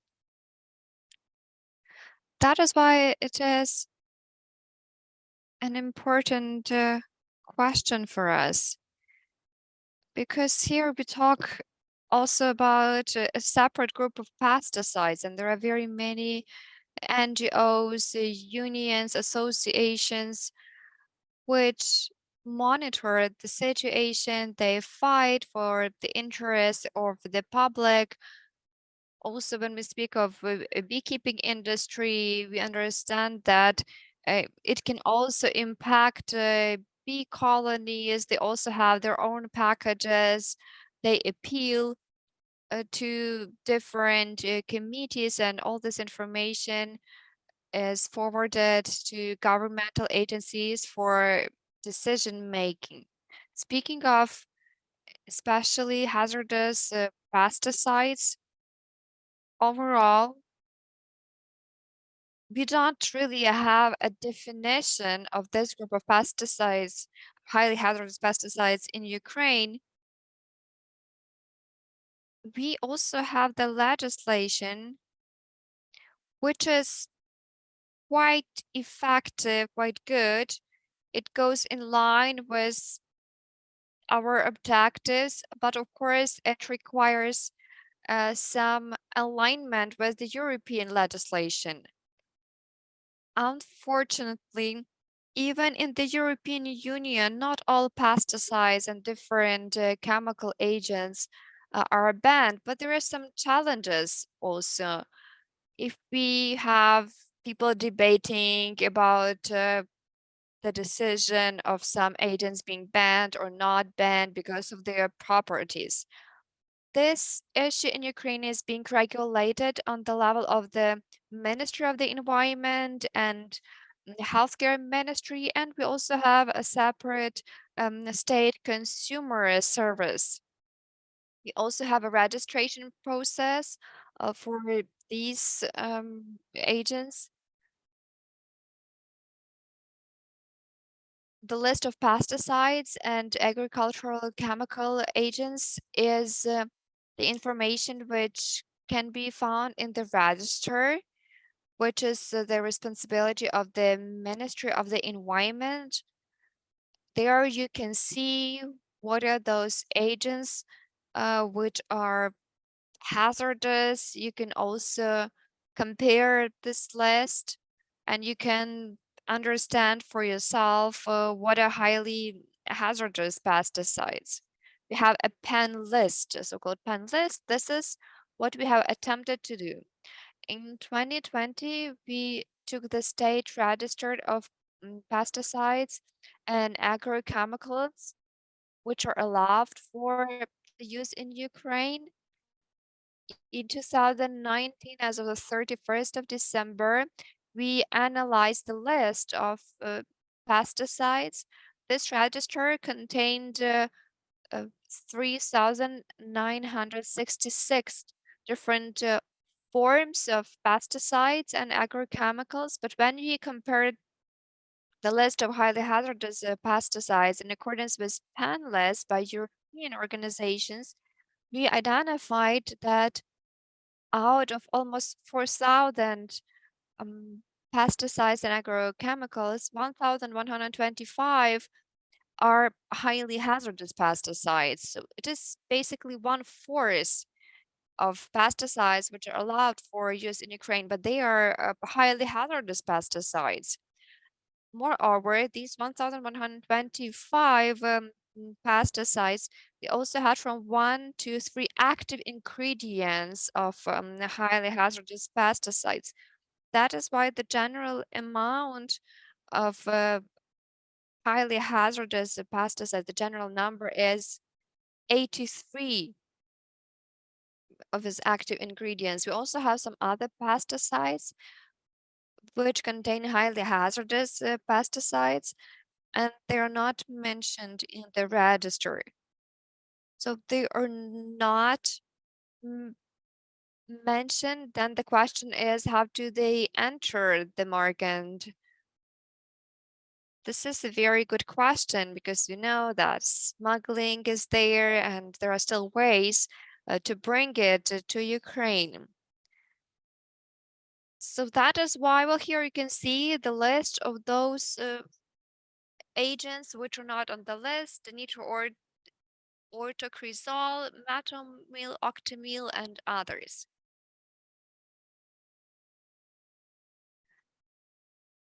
Having the information from estimates, we understand that we have less of pesticides which could be used in Ukraine. And we also know that 1/4 of them are highly hazardous pesticides. It is important for us to understand how hazardous it is, what is at stake for us. Also, we need to know where they are used. Is it agriculture? We also know that they could be used in some other areas too. For example, medicine. When we talk about the volume of pesticide consumption, so 100,000 tons are consumed, it amounts to $2 billion. $2 billion, and the general volume is more than 3.5 million of tons in the world. So we can understand that if the numbers that we have for Ukraine, it is quite significant. They are quite significant, but we remember that Ukraine is an agrarian country. In 2019, when we talk about agricultural use of pesticides, then there were 4 different types of cultures, crops, pulses, technical cultures, vegetables, also root crops, and different chemical agents were used to protect plants. But what I want to say here is that we don't have the definition of highly hazardous pesticides. It means that we do not have statistics about highly hazardous pesticides separately. What were the volumes used in an agricultural sector? Speaking of chlorpyrifos, we have such stats, and we'll be talking about that. But it is only about one active agent. Otherwise, we cannot have detailed information. Here you see the table. It is 2018. This is the general volume of pesticides in 2015. Here we can see the number is over 25,000 tons. This is something which was used for sowing, was used by farmers. Of course, there are some remarks, but generally we are speaking about this number, 25,000. Some agricultural crops, and also we have technical crops, perennial. So we have different types: fungicide, bactericides, herbicides, insecticides. But we do not have a clearer picture of what kind of agents were used. We have separate tables, but they do not show us the situation as it is, for us to have a better understanding of the volumes of highly hazardous pesticides used. The next slide, please.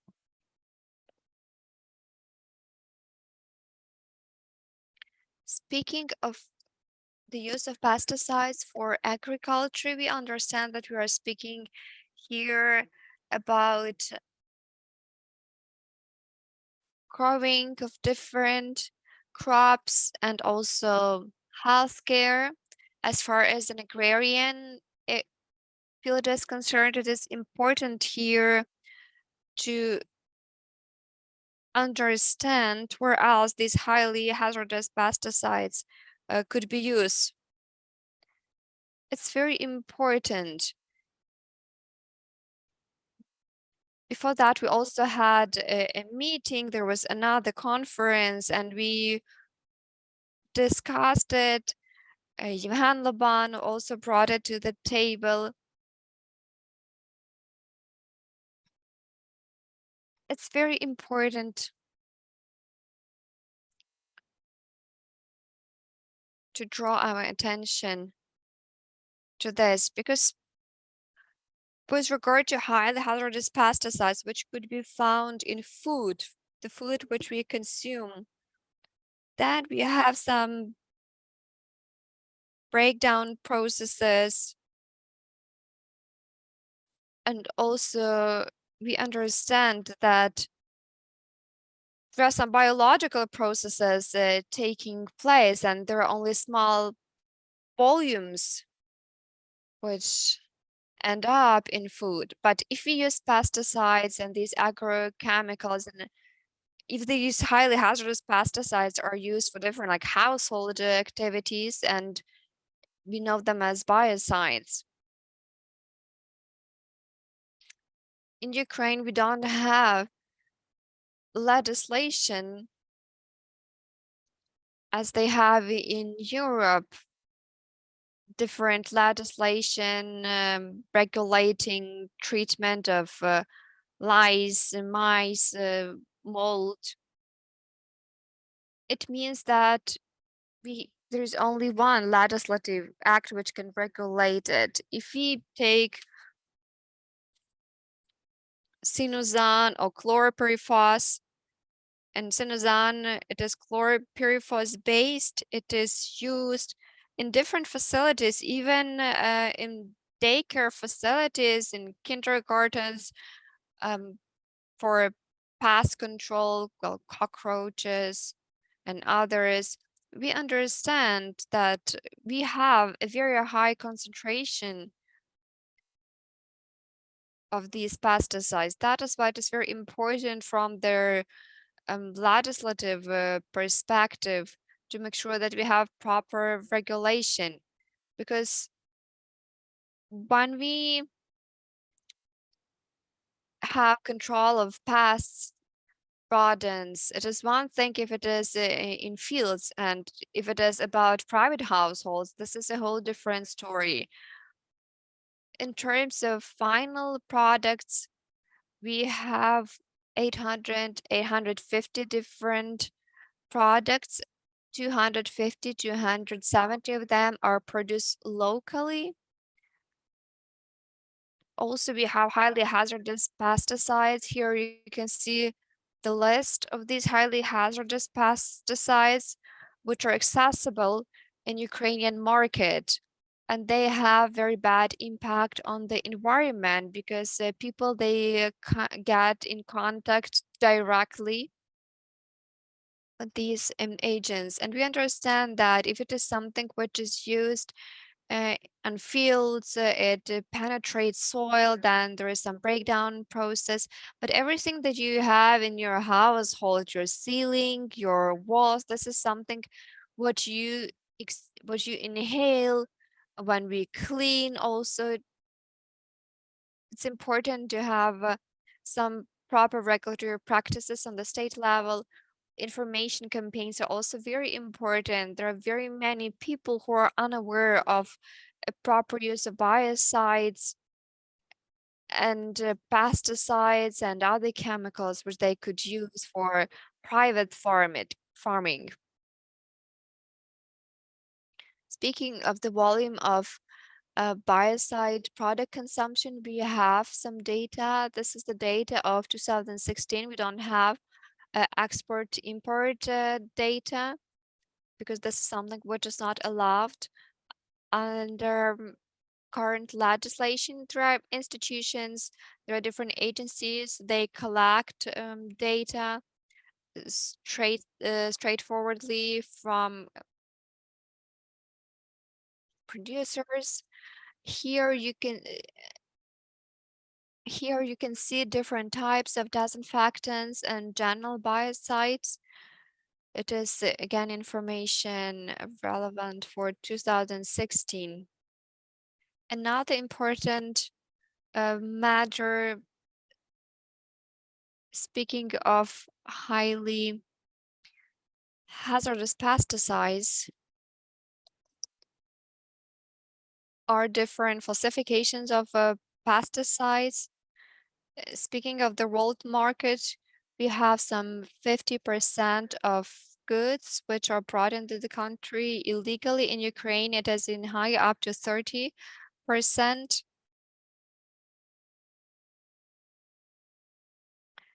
And we know how lucrative it is to have counterfeit products. We understand that demand is there. It enters the ratings of those industries which are illegal.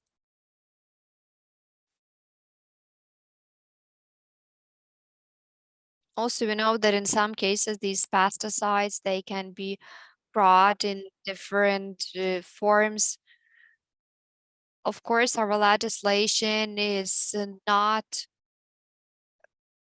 ideal, and there's still a lot of work to be done. The environmental situation in Ukraine, all of that makes Ukraine very susceptible to illegal use of such substances and agents. And here it is not only about a financial component. Those products, they don't really have the quality, and it's impossible actually to have all the information about concentration and effect and about everything which remains in our food. Even if you use it following the guidance, following instructions, but we understand that if the quality is not there, then it can have a very negative impact on our well-being. Now I will speak of about the second part, the use of chlorpyrifos in Ukraine. It is allowed in Ukraine to use chlorpyrifos-based products, but we also have chlorpyrifos metal. We have some stats here. There is a state monitoring of the use of chlorpyrifos in the state register of pesticides and chemical agents which are allowed for the use in Ukraine. So this is the information as of the 23rd of March 2022. We have 51 products which are based on chlorpyrifos and chlorpyrifos metal. In Ukraine, it is used for oil, technical, grain crops, and also it is used for treatment of grain and seeds. So it is 5 million hectares which are covered by these products. And here we are talking about 35–40% of lands.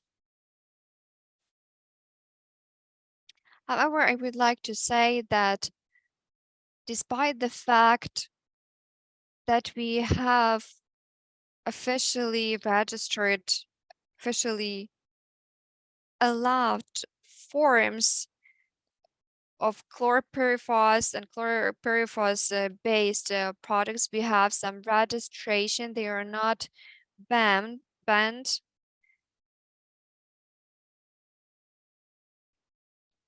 However, we also have some good news because our business refuses from using them. We understand that when the discussion was launched about the ban, there was a lot of resistance because we talked about losses incurred for agrarians, for farmers, because it was very affordable agent. And then there is this idea to say no to it. However, 1/3 of an agrarian market of Ukraine is associated with the European Union and it goes to the European Union. Ukrainian farmers, Ukrainian agrarians have to abide by regulatory norms of the European Union to make sure that they can sell their goods. In 2020, we had a significant drop because regulation 396/2005 came into effect, and the goods delivered to the European markets, there were some norms. It was 100 milligram, and we know that Ukrainian farmers used 803 tons, and also in 2020 we had 542 tons, in 2021 424 tons. Then we can see the change in these numbers because it's important to have trade with the European Union. And there is no ban here, but we understand that that was the result of the initiative of the European Union.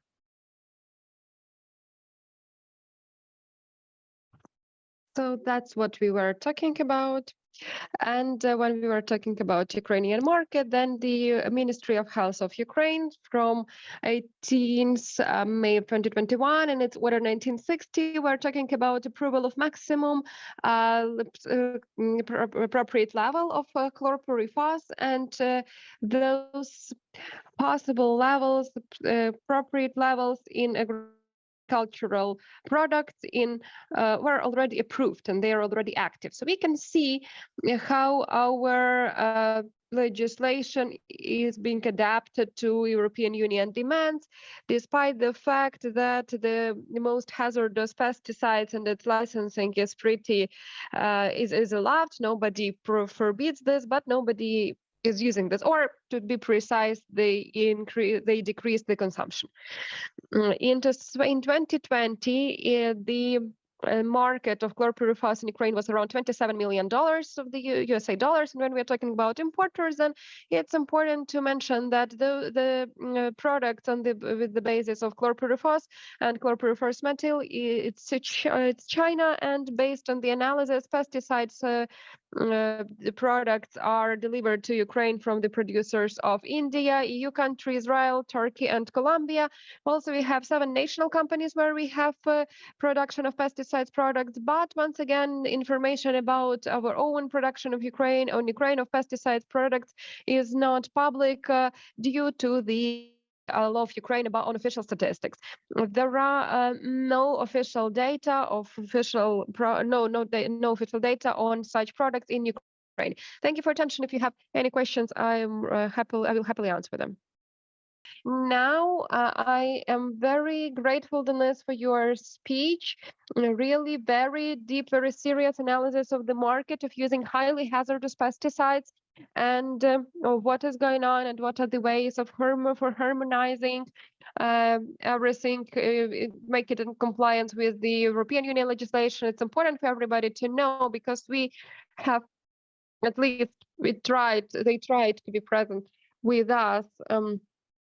Representatives of amalgamated communities, and for them it was also important to know this information, and there is no such information. It's not so easy to find it, so it's really great that you managed to join us today and cover this topic. Thank you. But Natalia, I would also like to mention from my side that apart from all of this, our public sector, scientists, all stakeholders who have something to do with chemicals and pesticides, we need to conduct as many informational campaigns as possible, awareness campaigns, because as of now in Ukraine, we fix lots of cases of poisoning, death,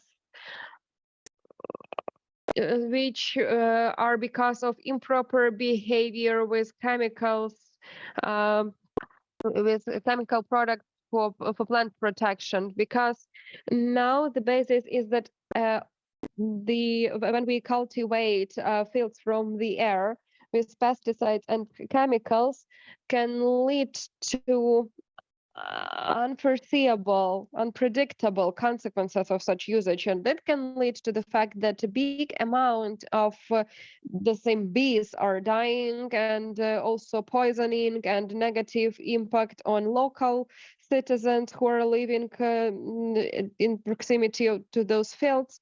And there are also cases when representatives of those farmers, of those farms, they steal those pesticides, agrochemicals, and they use them at home, in their gardens, without knowing how to use them, without taking out concentration, without reading how to use them properly.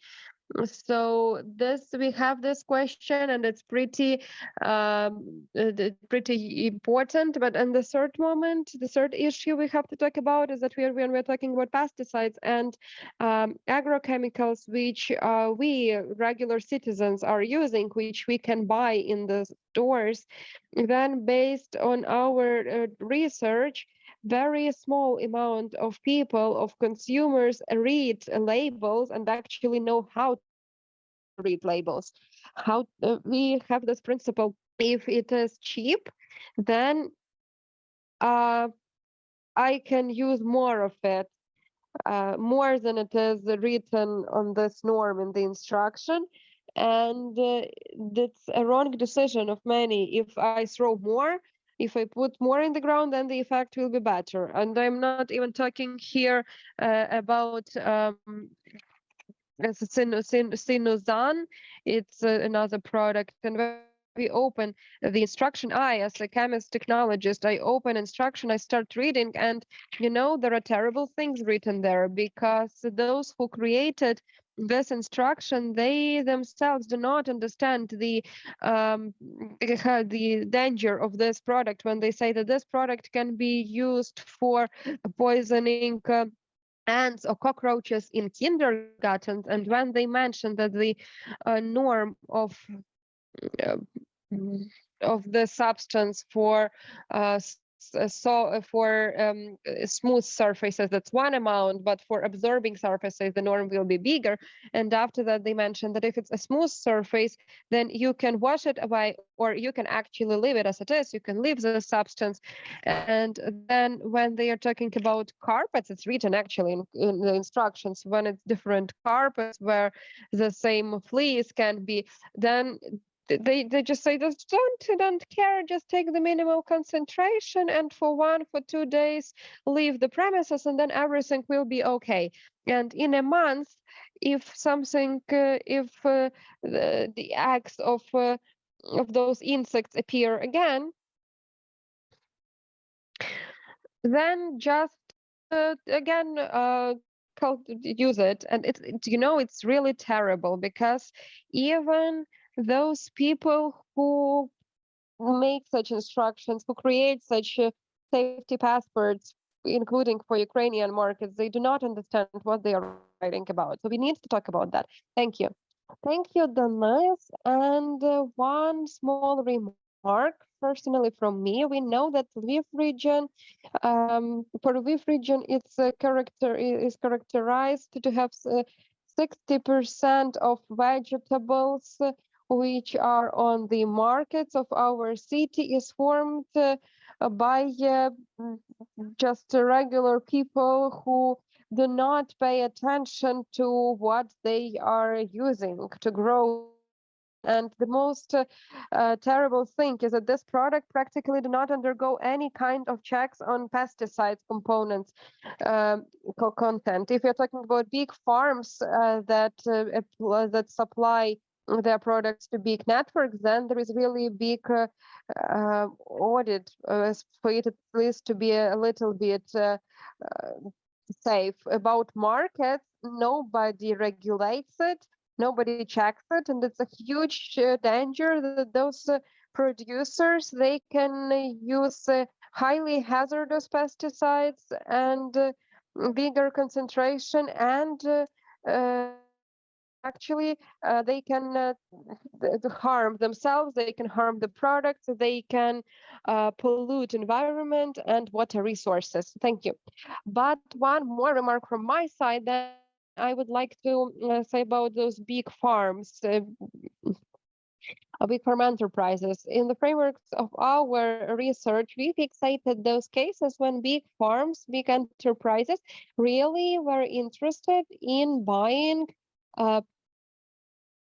proper original chemical plant protection products, and use them based on those norms, because they understand that if they use more, then they will destroy their harvest, they can burn it, and their danger is in this contraband, this faulty products of really bad, poor quality. So right now we see how expensive it is to use all those pesticides and agrochemicals. So that's why for big farm enterprises which buy those chemical plant protection products in huge bulks, they do not also abuse them, because it's everything is tied to the cost. Everything is controlled there. And once again, this is what you have mentioned, to prove what you have mentioned. When it is all grown by small and medium producers, agro producers, who are trying to save money somehow, who do not really pay attention to the quality of the product. And in some cases, they might want to save money, but as a result, it becomes even more expensive, not only for them, but also for consumers. Frankly speaking, my grandmother, she's not an exclusion. I remember that pink potato, which was cultivated and by this product, and I tried, because it was irrigated by some chemicals, and I once came to my grandmother, I tasted it, and I had such a heartburn after this that 5 years I was not eating that potato at all. So that was the situation. Okay, thank you, Denis. The next speaker is already waiting for us. It's Oleg Ryashskih, who is a representative of grant experts, and he will tell us concern about monitoring of chemical cultivation of products and how to cooperate, how producers and farmers should cooperate, not to have such great amount of bad situations when bees are dying. What to do? Thank you. Oleg, please. Yes, hello everybody. Can everybody hear me well? Thank you for the invitation. My name is Oleg Ryashskih. I'm the representative of organization Grant Expert. Physically, we are in Mykolaiv, but since we have been working in the sphere of IT technology, our work is spread throughout the whole Ukraine and even abroad. If you don't mind, then Dennis, can you please take away your presentation from the screen, and I will open mine. Thank you. Now, to continue what Denise has been talking about, I will be talking about using the plant protection products by agrarians in agrarian sector. One of the important problems is relations between beekeepers and agrarians. I myself am a beekeeper with a pretty huge experience more than 20 years. I know all those problems very well. I firsthand. So several things, problems. It's hybrid of weeds. It's there for poisoning from pesticides, and the next thing it's residues of plant protection products that gets into honey and so on and so forth. We have made a monitoring called Grant Expert system of monitoring. It is being developed with the help of the USAID organization, and I am going to tell you what this application can do. In Ukraine, in 2021, the Ministry of Economic Development, Trade and Agriculture approved the regulation 338, where we have an instruction on prevention and establishing the fact of bee poisoning by plant protection products. All those. It was all defined there, but there are two groups. The first one, it's the correction of using those products, and the second thing, it's communication while using those products. So it is allowed to use only those pesticides which are included in the state register, and only in those amounts which is recommended by the producers. To help agro producers to choose products, we once again, with the help of USAID, on the website of Agrarians Together, Agrari Razom, we worked on information aggregator, pesticides under control. There are lots of quality instrument tools there. These are links to the register, the possibility to choose products, calculator, some list of different laboratories, and so on and so forth, utilization of pesticides, and what else per packages. So I will actually send link in the chat later, so if you're interested you can look at it. The second issue, it's about communication.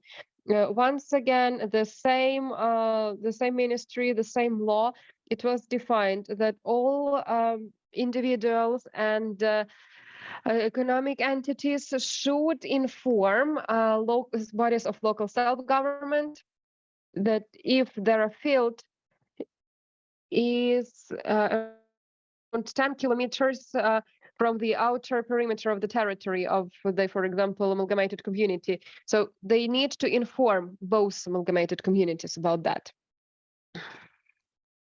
The amalgamated communities and bodies of local self-government publish this information on their websites, and also notify people on their phones or on email. They send it to those beekeepers who are registered in their territory. So it can be migrating apiaries or stationary. The system of monitoring Grant Expert is a website. On the main page, we have the map on which we see all registered in the system apiaries. The system lets to conduct monitoring to preserve the cultivation of this or that fields, the history of cultivation. It is all preserved there. You can see it. All this information. Also, you can monitor how the product is produced. In this case, we're talking about honey, which apiaries were at what place. Maybe there were some chemical cultivations around them, or maybe it's ecologically clean zone. It's also very important, and it helps to conduct communication with all the stakeholders. Also, to this website, we have a cell phone application for Android platform. You can install it for comfortable usage. Now there are four main roles of the user. It's a beekeeper, agrarian, those who combine both functions, let's say, who are dealing with agro production and beekeeping at the same time. And the fourth role, it's a state or any other body. It can be local bodies of self-government, amalgamated communities, some departments of the different services. So everybody who is interested of receiving information and giving them to agrarians or beekeepers. On the website, everything is pretty easy. The standard registration. The only thing is that you need to confirm your phone number. After that, after the registration, the beekeeper mentions points, the location of its apiary on the map, describes it somehow, also pretty easy, nothing difficult. An agrarian mentions those areas which are going to be cultivated. If it is small farmers, then they manually can insert it. For big producers, there is a possibility to upload databases of digitalized fields, and it's more comfortable for them to work. Before the beginning of cultivation, 3 days in advance, one have to mention that there will be chemical cultivation on this land, what kind of food product, what kind of culture, when it starts, when it finishes. So lots of information which is also required by the legislation and which is useful for beekeepers. It will be indicated here. The same way agrarians can indicate massifs where their honey plants will be flowering. Because apart from pesticides, we have this such a good thing as pollination of different plant cultures, cultural plants. Sorry.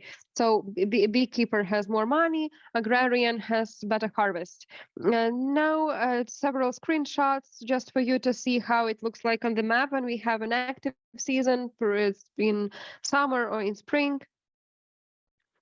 In red, these are those places which are going to be cultivated. Apiaries, you see, they're in on blue background. So the whole information is here on the website. It looks like this. If the distance between the apiary and the cultivated area less than 10 kilometers, then automatically this beekeeper is automatically notified.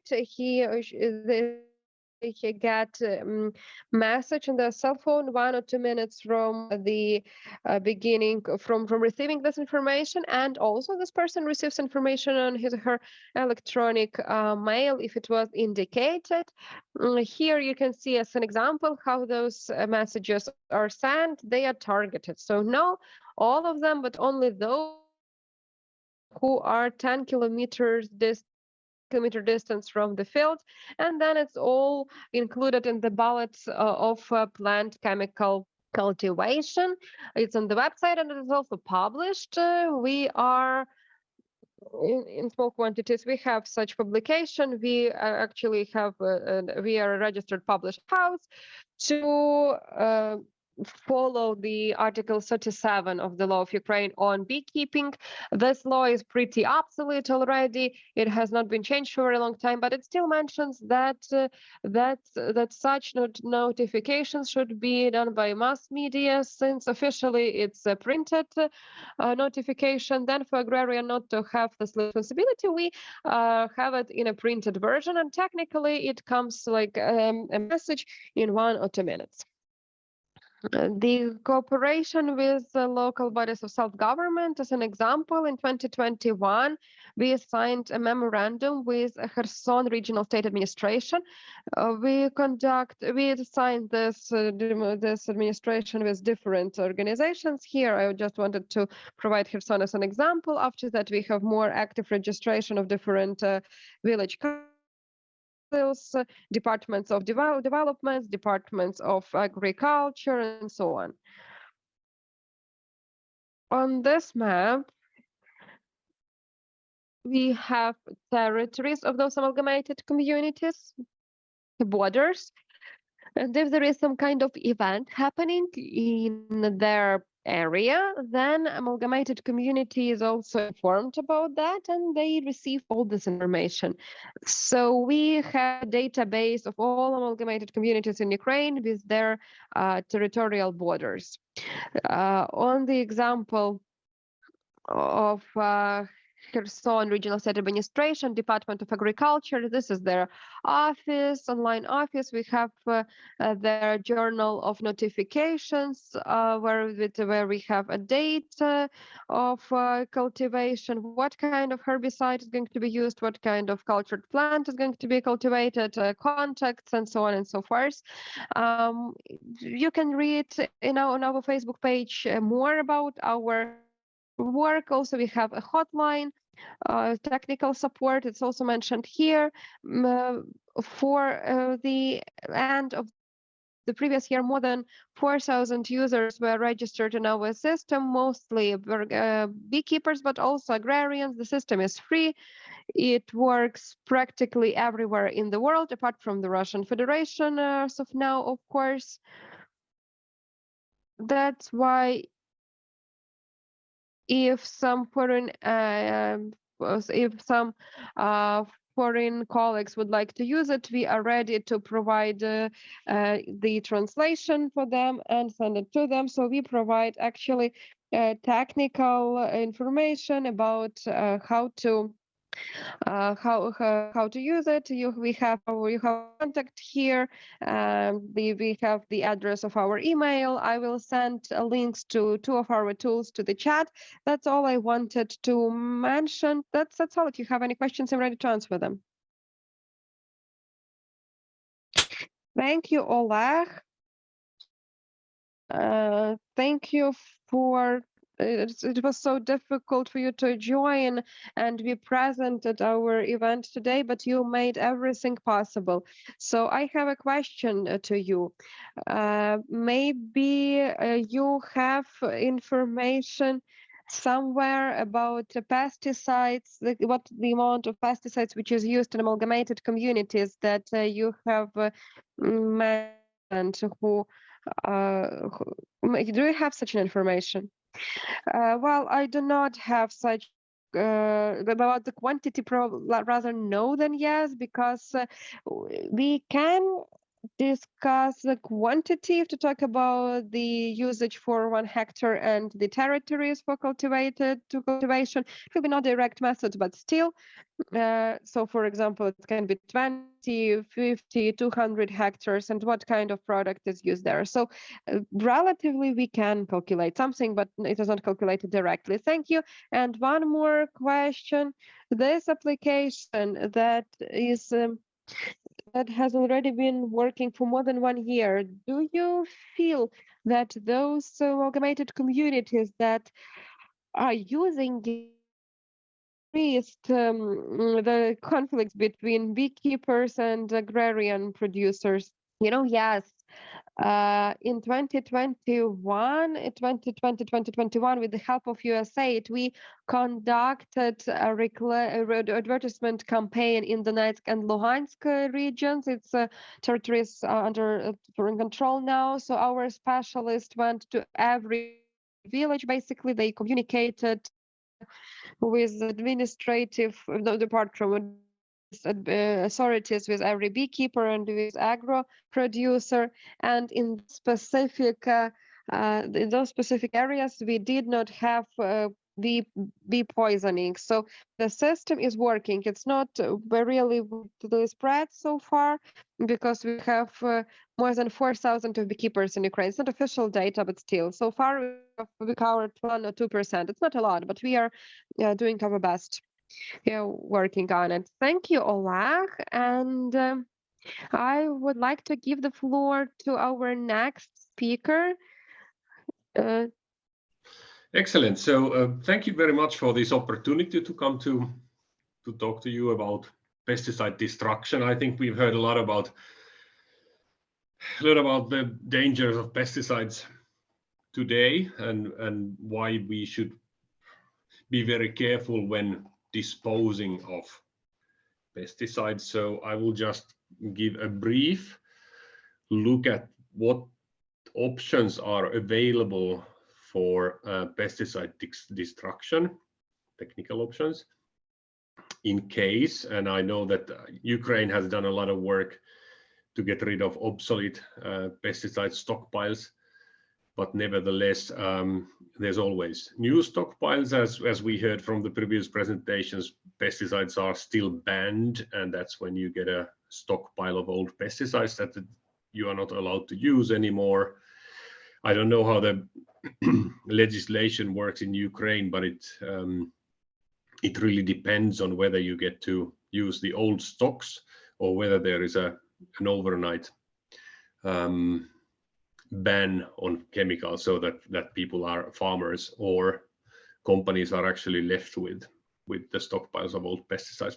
But all these sort of things, as well as poor storage conditions, make us I mean, they produce pesticide waste. So I will just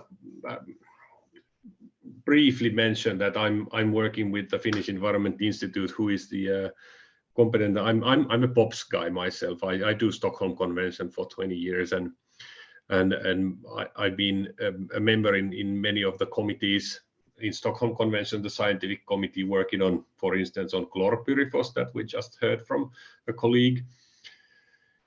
And I've also been working with the Rotterdam Convention's Chemicals Review Committee for one term, doing the pesticides regulatory affairs that the Rotterdam Convention does. My main experience on pesticides has really come from our work with the Arctic Council, where I've been chairing the hazardous waste expert group of the Arctic states. And we had a long project on trying to figure out the scale of the Russian obsolete pesticide stockpiles, but that is of course not happening anymore, and it actually stopped already several years ago. And then I've also been working as a consultant for the Secretariat of Stockholm, Basel, and Rotterdam Conventions, doing these environmentally sound management guidelines. One of the things that we have to bear in mind with pesticide destruction, that usually you have a mixture of chemicals, like in this picture, which is a typical poorly managed pesticides warehouse, where you have unknown chemicals. They are often contaminated or mixed with soil. Sometimes you have to dispose of the soil as well, because it's so contaminated with pesticides, to avoid groundwater and surface water contamination. And of course, there's also the health concern. And then you have the containers, which could be either plastic bags or paper bags, or then they could be steel containers and so on. Often when you start working on these kind of problems, one of the issues is that there are limits to which technologies are available depending on the type of waste, and I will talk about that a little later. But mainly for pesticide destruction, we have three options. We have incineration technologies, burning essentially, and then we have these non-incineration technologies, which are becoming more and more developed, but the majority of the capacity globally is in incineration technologies. And then you have the issue of or the option of potential storage, which is of course not destruction, but sometimes that is what you have at hand. So here, I think this slide is mainly to just mention that there is this FAO training manual for inventory taking of obsolete pesticides, which is a little old, but it's still pretty well up to date, because not much has changed since. So if you want to go and get more information, I think it's because it's an FAO manual. It's certainly available in many languages, not perhaps in Ukrainian though, but at least in French as well. So what I also wanted to say earlier about these non-incineration technologies, which are often chemical treatment technologies, they are very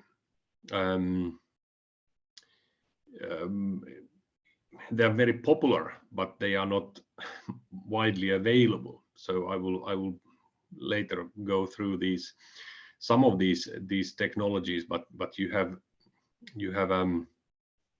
a number of different chemical destruction methodologies which do not require incineration, and therefore they do not produce significant air pollution.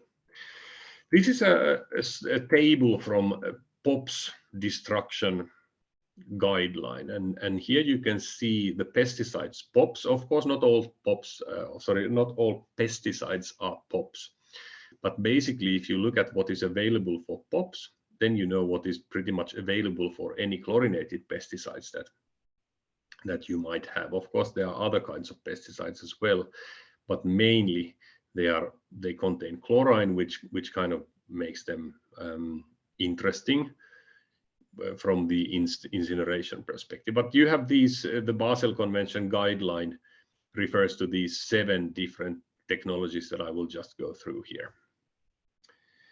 First, and the most common technology that we have for pesticides destruction, and this is, I would say that this is the most widely used technology. If we take the amount of hazardous waste that is destroyed in the world in general, it's mainly done in high temperature incineration facilities, which incinerate the waste in, so these are dedicated incinerators for hazardous waste, and they incinerate the waste in about 1100 degrees, and have a sufficient residence time for these organic compounds to be decomposed. And here is the little picture on the lower right corner is a schematic of the Finnish high temperature incinerator facility. We have one, and the blue part is the actual incineration, and the green part is air pollution control, and the purple parts before the incineration. And the actual incineration happens in this little tube, the cylinder. They are hence called rotary kilns, because it's a cylinder that rotates, and that's where the actual incineration happens. And then there's a secondary chamber with a higher temperature that really ensures that the destruction of organic compounds has happened. So this is really the go-to solution for pretty much everything. Of course, there are issues like mercury-containing pesticides that you often do not want to put into incineration, at least not in large quantities, but it really depends on the kind of permitting and air pollution control devices that the facility has. And the good thing about this kind of destruction technology is that it also takes care of the packaging. So if you have a 200-liter drum containing pesticide waste, and usually mixed pesticides, like from the warehouse that we saw in the previous slides, you can just put them here in the incinerator, and it will just take care of it. So there are many plants all over the globe, and I think one of the things that we have noticed is that there is excess capacity of high temperature incineration plants, so the prices are reasonable. Another very popular but not as widely used pesticide destruction technology is cement kiln co-incineration, and this is really co-incineration because the purpose of these facilities is to produce cement, and they can be turned into burning also hazardous waste. So the hazardous waste is actually fed into the process, which doesn't really change that the purpose of the process is going to be, even after that, producing cement. But they are very efficient in destroying hazardous waste, because these kilns where the cement is, as you can see here in the photo, the kilns that are rotating similarly to high temperature incineration facilities, they are very long. They could be tens of meters long, which means that the waste is actually staying in this very hot furnace for a long time, and makes sure that the organic compounds are destroyed. And there is a very handy sentence that virtually any organic compound can be destroyed at this minimum temperature of 1400 Celsius of a properly operating cement kiln. But one of the issues that we have to bear in mind is that the cement kiln owners or those who produce the cement are not necessarily interested in having hazardous waste destroyed there, because their purpose is to produce cement and not to destroy hazardous waste. So it's really like, it depends on the conditions whether this technology is even acceptable and accessible for you, even if you have these cement kilns in the country. So there are other thermal degradation technologies, and I'm just mentioning this plasma arc system, which is the difference it has with cement kilns and high temperature incineration facilities is that the temperature is very high. I mean, it could be several thousands of degrees, even like 15,000 degrees. And it's of course enough temperature to destroy any molecule. But the fact is that there are only 2 facilities operating in Australia. So even if it would be nice to have an access to this, and sometimes it would be useful, for instance, we do not know whether these perfluorinated chemicals or perhaps sulfluramide pesticide would be completely destroyed in high temperature incineration or cement kiln. But plasma arc would certainly take care of it.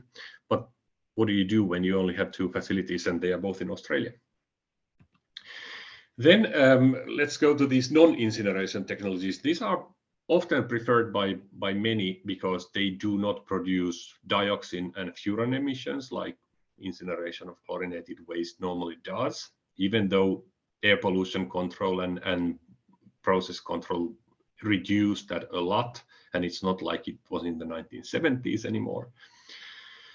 So we have this supercritical water oxidation, which is an interesting technology, which destroys the chemicals in supercritical water, which is in relatively low temperature, 650 degrees, but the very high pressure. So we are talking about 3,400 psi.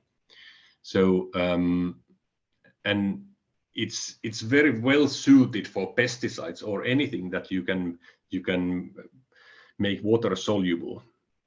And it's a batch process, and here you can see in this photo, this is an American General Atomics supercritical water oxidation facility, which basically fits into 2 railroad containers or sea containers, and you can transport it wherever you want, and that's also relatively cheap. I think that was, well, it was 10 years ago.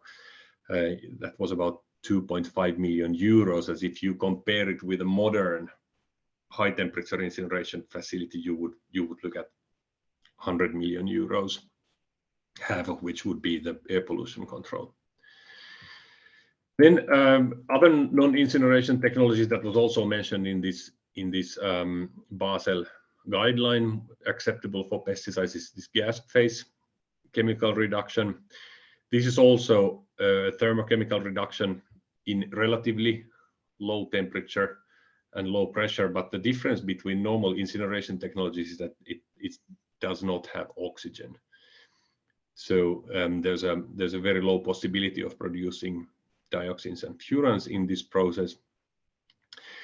But the fact is that this is also, although it would seem like a nice technology, it's only like facilities operating in Canada and Australia. And then finally, the last non-incineration technology that I will just present here is this alkali metal reduction technology, which is also very good for, it's mainly used when it was developed for destruction of PCBs and not pesticides, but there is no reason why you couldn't use it for pesticides. And it's really based on destruction of the or removal of the chlorine from the molecule with these salts. And these are very modular facilities, and you can see a facility here in this photo behind. It's a Canadian technology, and it's really been used for more than 25 years already, or close to 30 years, and is still used in some of the countries, but it's not also that widely available. And then we will go to other options which are not really destruction, but it's kind of like if you have something that you cannot destroy, or you do not have the capacity or the funding to destruction, then you might have to consider an engineered landfill. Like we have a picture here. This is from Estonia, where they had this radioactive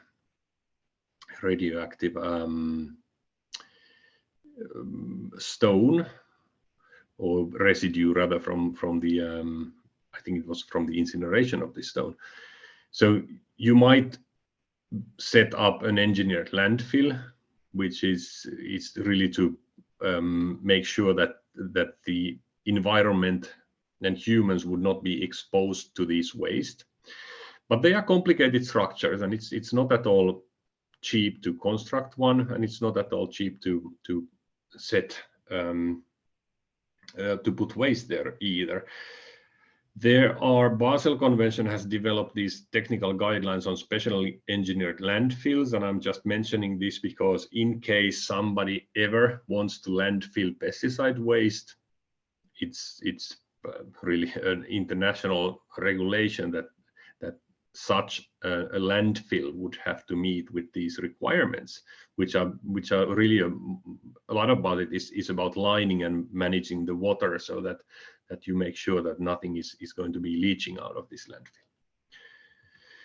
Then we have long-term controlled storage. This has been used for pesticides in many countries. I know that Bulgarians developed a sort of cement containers that they could put the pesticides aside, and Russians have used these kind of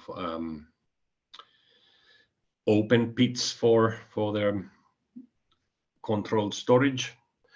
But I think that this doesn't really count as a destruction technology. It counts as a disposal technology, but at most you can at best you can expect that you just postpone the destruction for a year, and what happens is that the amount of waste is going to be much higher after a few years, because all the materials will be contaminated, and if there's leaching, you will have contaminated soil and contaminated groundwater and whatnot.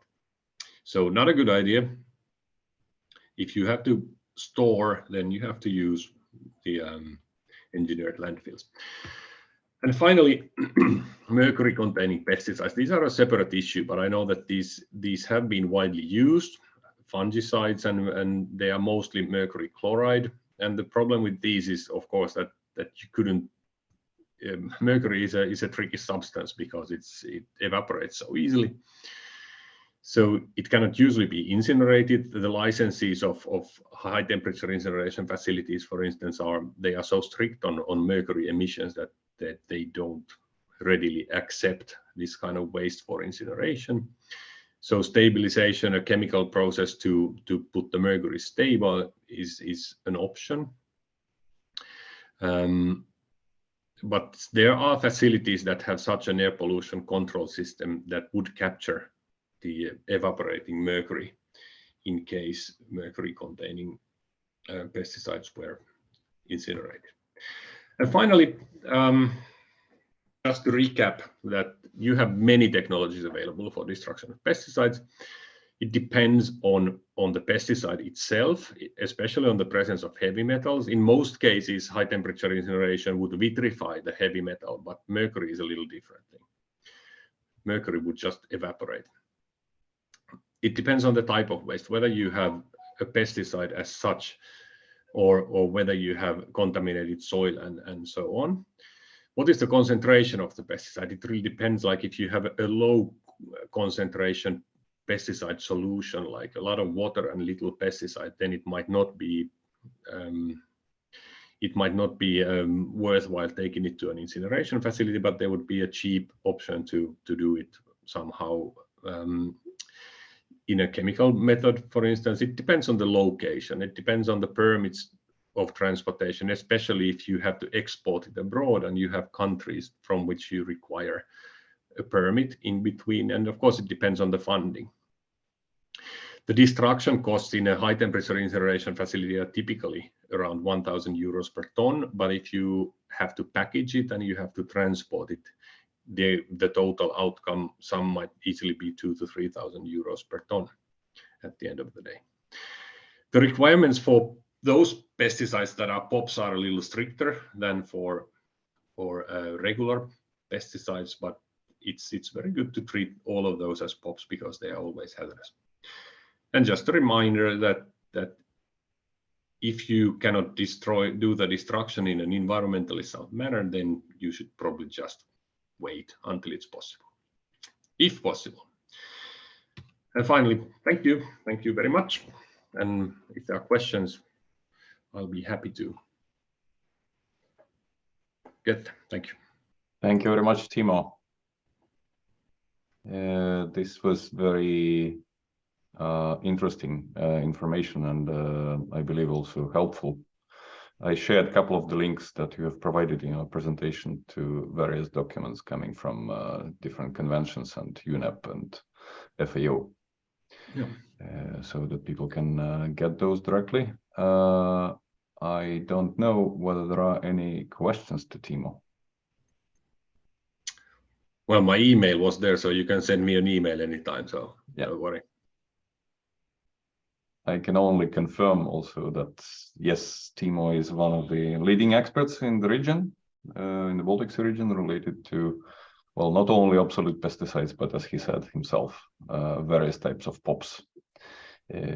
So in case you have any questions, you can always direct those to him. And if we may consider also any project related to safe disposal of obsolete pesticides, and especially in the western part of Ukraine and the Baltic Sea catchment. But well, I'm not limiting, of course, ourselves to that, but at least for the Baltic Sea catchment, we can think about finding relevant funds. So I think Timo could be also a very relevant contact in that respect. Yeah, I'd be happy to help you to identify those if needed. Great. Remembering also one of the slides, I think it was from Mariana. I think you, Timo, missed that. There was a slide with a, I don't remember which was that, HBCDD or something disposal pit. That was kind of an open pond that did not look very much promising. So I'm afraid that there might be some hotspots to deal with.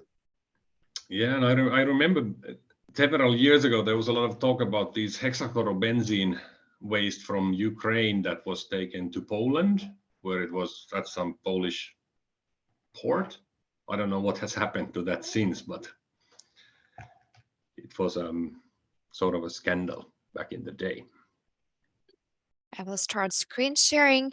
You know that when we talk about pesticide, this is something which can be felt on many levels. And for organic agriculture, it has both pros, if you talk about something which is permitted, and also about some things which are banned, then it becomes a global problem. It has to do not only with producers, but with all the chains which where we could see this product. That is why I want to tell you briefly about the principles of organic production, what can be done to decrease contamination levels.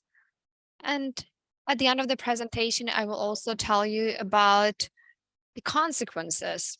There will be 3 parts in the presentation. I'll be sharing about the principles of organic production requirements for supplementary products and residues of synthetic pesticides, which happens quite often. First question, which is of a global nature, I think that it is something which has to be clear to everyone. So this is not replacement. It's a replacement of chemical agents with biological ones. It's not that you put aside one thing and you reach out for another one and then you just try to figure it out if it is safe, if it's not.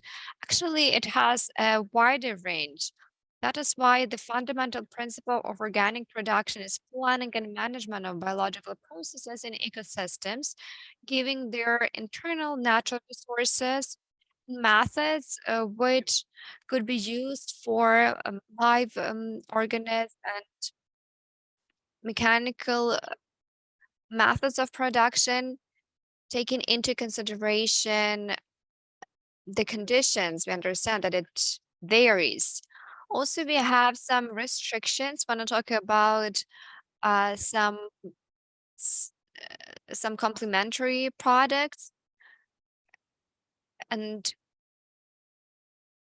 we can use such products if there is an absence of some practices and methods, if there is a lack of tools, what has been stated before. Also, we have some organic-based products, those which are organic, natural, and some of mineral fertilizers.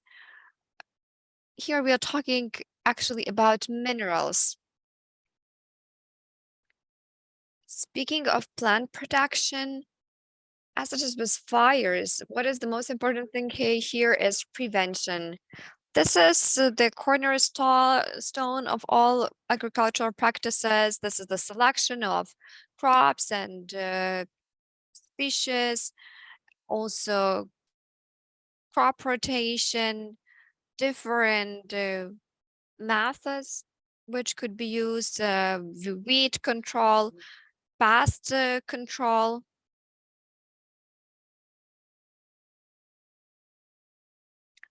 This is also not a very common practice in Ukraine because we have vast areas of land.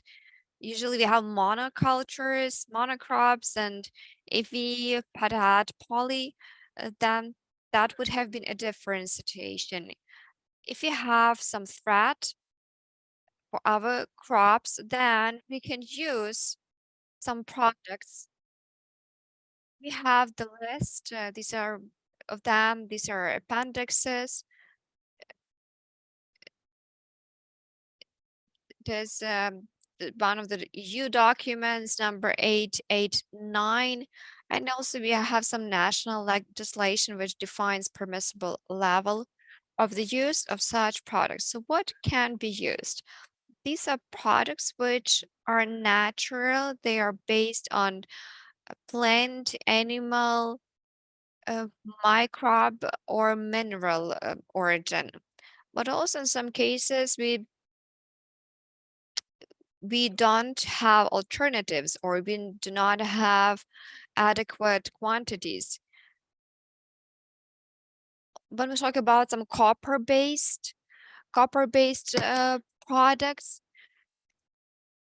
they're very aggressive products. We are trying to find alternative for copper-based products and sulfur-based products. Sometimes it is also the question of the quality, but this is a decision-making process. It is about policies which are to be adopted, and then we know what is allowed for the use, and farmers, they can only use what is stated there in those additional documents. And it's also very important to take proper care of resources which are not agricultural resources.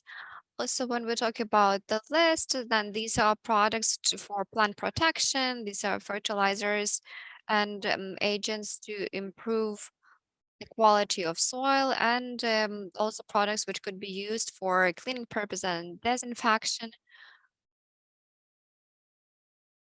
for sanitizing. We know that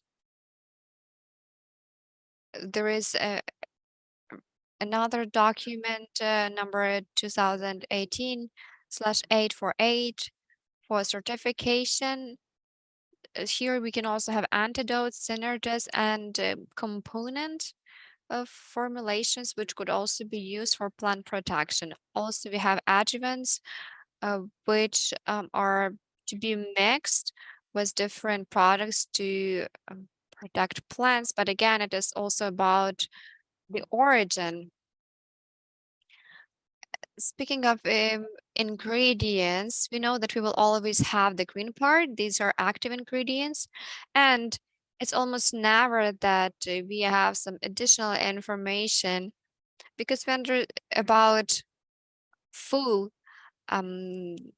content, because we understand that it is also about some commercial things, which information which cannot be shared, and very often we will not have information about those components which are not active ingredients, but which could improve the qualities of such products. This is something we almost never know. Inert ingredients, something which is not an active agent. We understand that sometimes it can be even more harmful than active agents.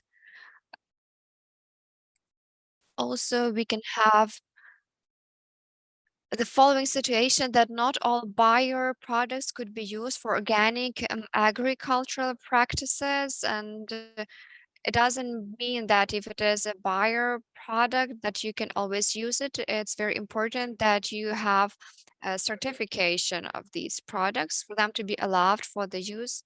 The list of products which could be used for organic agriculture and processing on a yearly basis, we publish such lists of agents which could be used, and regardless of the situation, this year we have also drafted a new list which could be a reference, and it also simplifies very many things, and the situation becomes more controlled.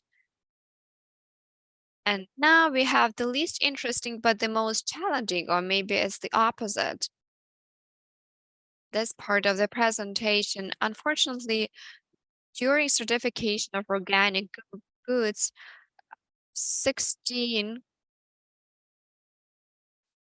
we have up to 16% of positive samples. And here I'm talking about this minimum accessibility methodology, which is used in labs. We talk about 500 of milligrams per kilogram. This is 1 molecule per million, and they are positive. Unfortunately, this is a trend. We can see the breakdown 2019, 2020, 2021. We have not analyzed it yet. So it means that whenever we receive a positive result, it means that this product becomes certified. What happens next? It depends on what was detected, what are the quantities, what are the sources. Because we know how it works with pesticides. They've been used very actively and by their nature, and the sources could be very different. So what are we detecting? Here we can see the variation in the categories. These are fungicides, insecticides, herbicides, and others. So this is something which does not belong into any of these categories. So that could be a mix of products from these categories, or sometimes it could be some fertilizers, residues, or soil conditioners. We can see that this trend is growing, the number is mounting, and what has been detected in 2020, this is phosphatyl aluminum, phosphonic acid, chlorpyrifos, glyphosate, and anthraquinone. In 2021, once again, we can see the leaders, phosphatyl aluminum and phosphonic acid. This is just a general group, not only phosphatyl aluminum. We have this active component, and it's obvious here, but with phosphonates, well, this is something which is still debatable when it comes to their origin. Glyphosate, herbicides again. In our case, these are the data we received from different companies. This is European continents, so that was a summary table. We are having a comparison of 2 years. 2022 is still under analysis. Phosphonic acid, for example, you can take a look at results. So basically, it is almost 50%. Speaking of results, well, labs are improving their methods of work, and phosphonates to some extent were on the list of agents which were not considered which were not considered very dangerous. And very often we still detect them as a residue. So that could be the explanation of the origin of different agents. The 2.4D glyphosate is something which we detect often. DEET, this is something which could be used for against mosquitoes, some other insects, and then it is further spread. It affects strawberries, blueberries. Then DCO-carbamase, another interesting example. We do not detect them very often because we know the main source. This is the production of latex gloves. It is where it is used, and it can also affect organic production. Bromides can also have natural origin. For some regions, the European Commission stopped considered them as hazardous because they are of natural origin. To sum up, we understand that there is a trend of the frequency of pollination. So it is almost 1/5, which is quite a number, but we also have very many producers and we analyze many products, factoring in different risks, because speaking of other countries which do not belong to the European Union, we have exporting and importing operation there, which adds up to it. We also have agro production fields. Very often, this is when it is being detected, agrochemicals, not some other agents.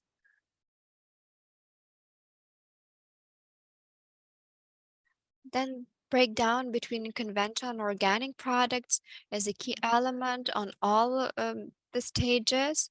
So during a driving phase, production, and also we have cross-contamination during processing. So it could be intentional or unintentional.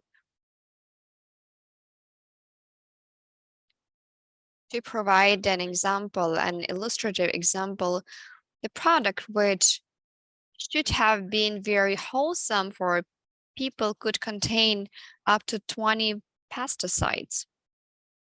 These are cereals with different fruit and vegetables. The more components you have, the higher the risk of contamination is. Yes, cereals, muesli, this is what I meant, yes. Since 2020, the quantities of some substances started growing, and there is an explanation behind it. Lab methodology is evolving, it's been enhanced. Analysis is very thorough. That is why more of them are detected. And ultimately,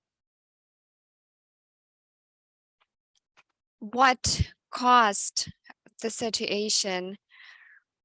We understand that the level of contaminated products which were in degraded stages, it grew. Now we see that last year it went up to 41% and it was 26% in 2019. So sometimes it is not about producers actually. And another interesting summary to conclude, there is an interesting study into pesticides in soil, cocktails of pesticide residues in conventional and organic systems of farming in Europe. Here we can see the results that the general volume of pesticides in organic soil was 70–90% lower as compared to conventional. And we know that there were still mixes of residues of pesticides, maximum of 16 samples. And we can see that it has a long history, that it has started just now. And it's very important to have proper certification of organic produce. And then we have another question. So why do we have pesticides in some cases when they are not really needed?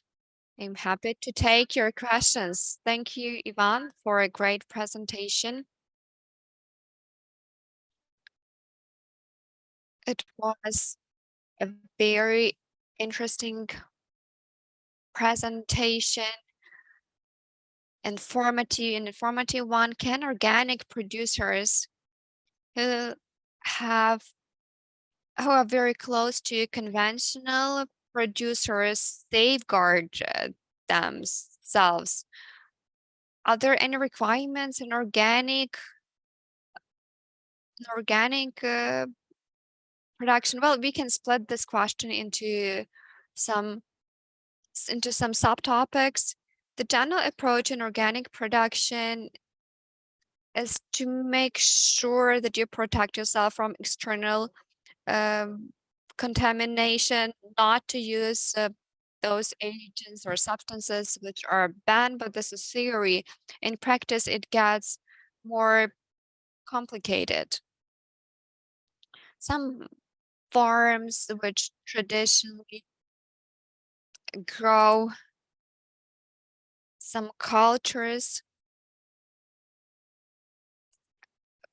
they grow melons and watermelons, and sometimes metabolites are used, and it's not easy actually to deal with amylarl. And if you speak about organic production, then you still need to prove if it was about the very field where it grew or the reason is different. If you talk about some herbicides, fumigation herbicides, we know that they can be carried out through vast areas, and this is quite a lengthy chain. Speaking of simple algorithm, we can talk about buffer zones. And it's also very important to be in agreement with your neighbors. There was an interesting presentation about bees. It's important to inform someone that your plan is to treat the field. Or you can ask not to treat the margin of the field, or maybe you can leave it, or maybe it's possible to have a buffer zone. So in some cases, that will work out. But of course, no one is protected 100%, and it's always susceptible to changes, or some buffer zones could also be set up. So there are different mechanisms how to achieve it. Is it always possible to implement them? No, unfortunately, no. Question that Natalia has. And my question is as follows. In Ukraine, do we have reference labs where these residues could be detected, and if they are actually working under accreditation of the European Union? Yes, we have a lab, but it's also about a spectrum or a range of active agents which could be put to analysis.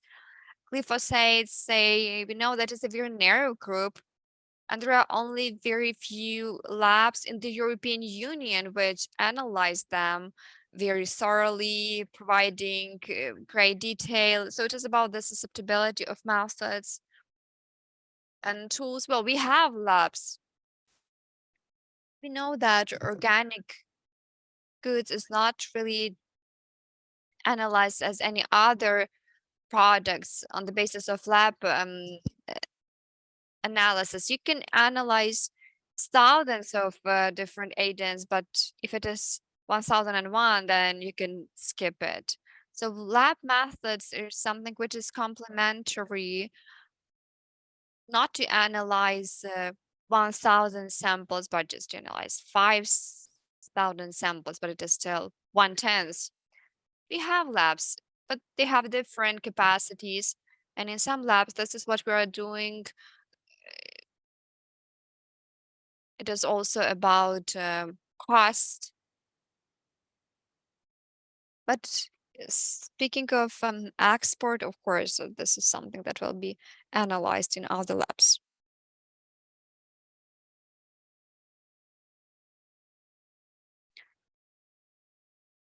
Thank you for your reply. I think it's time for us to finish.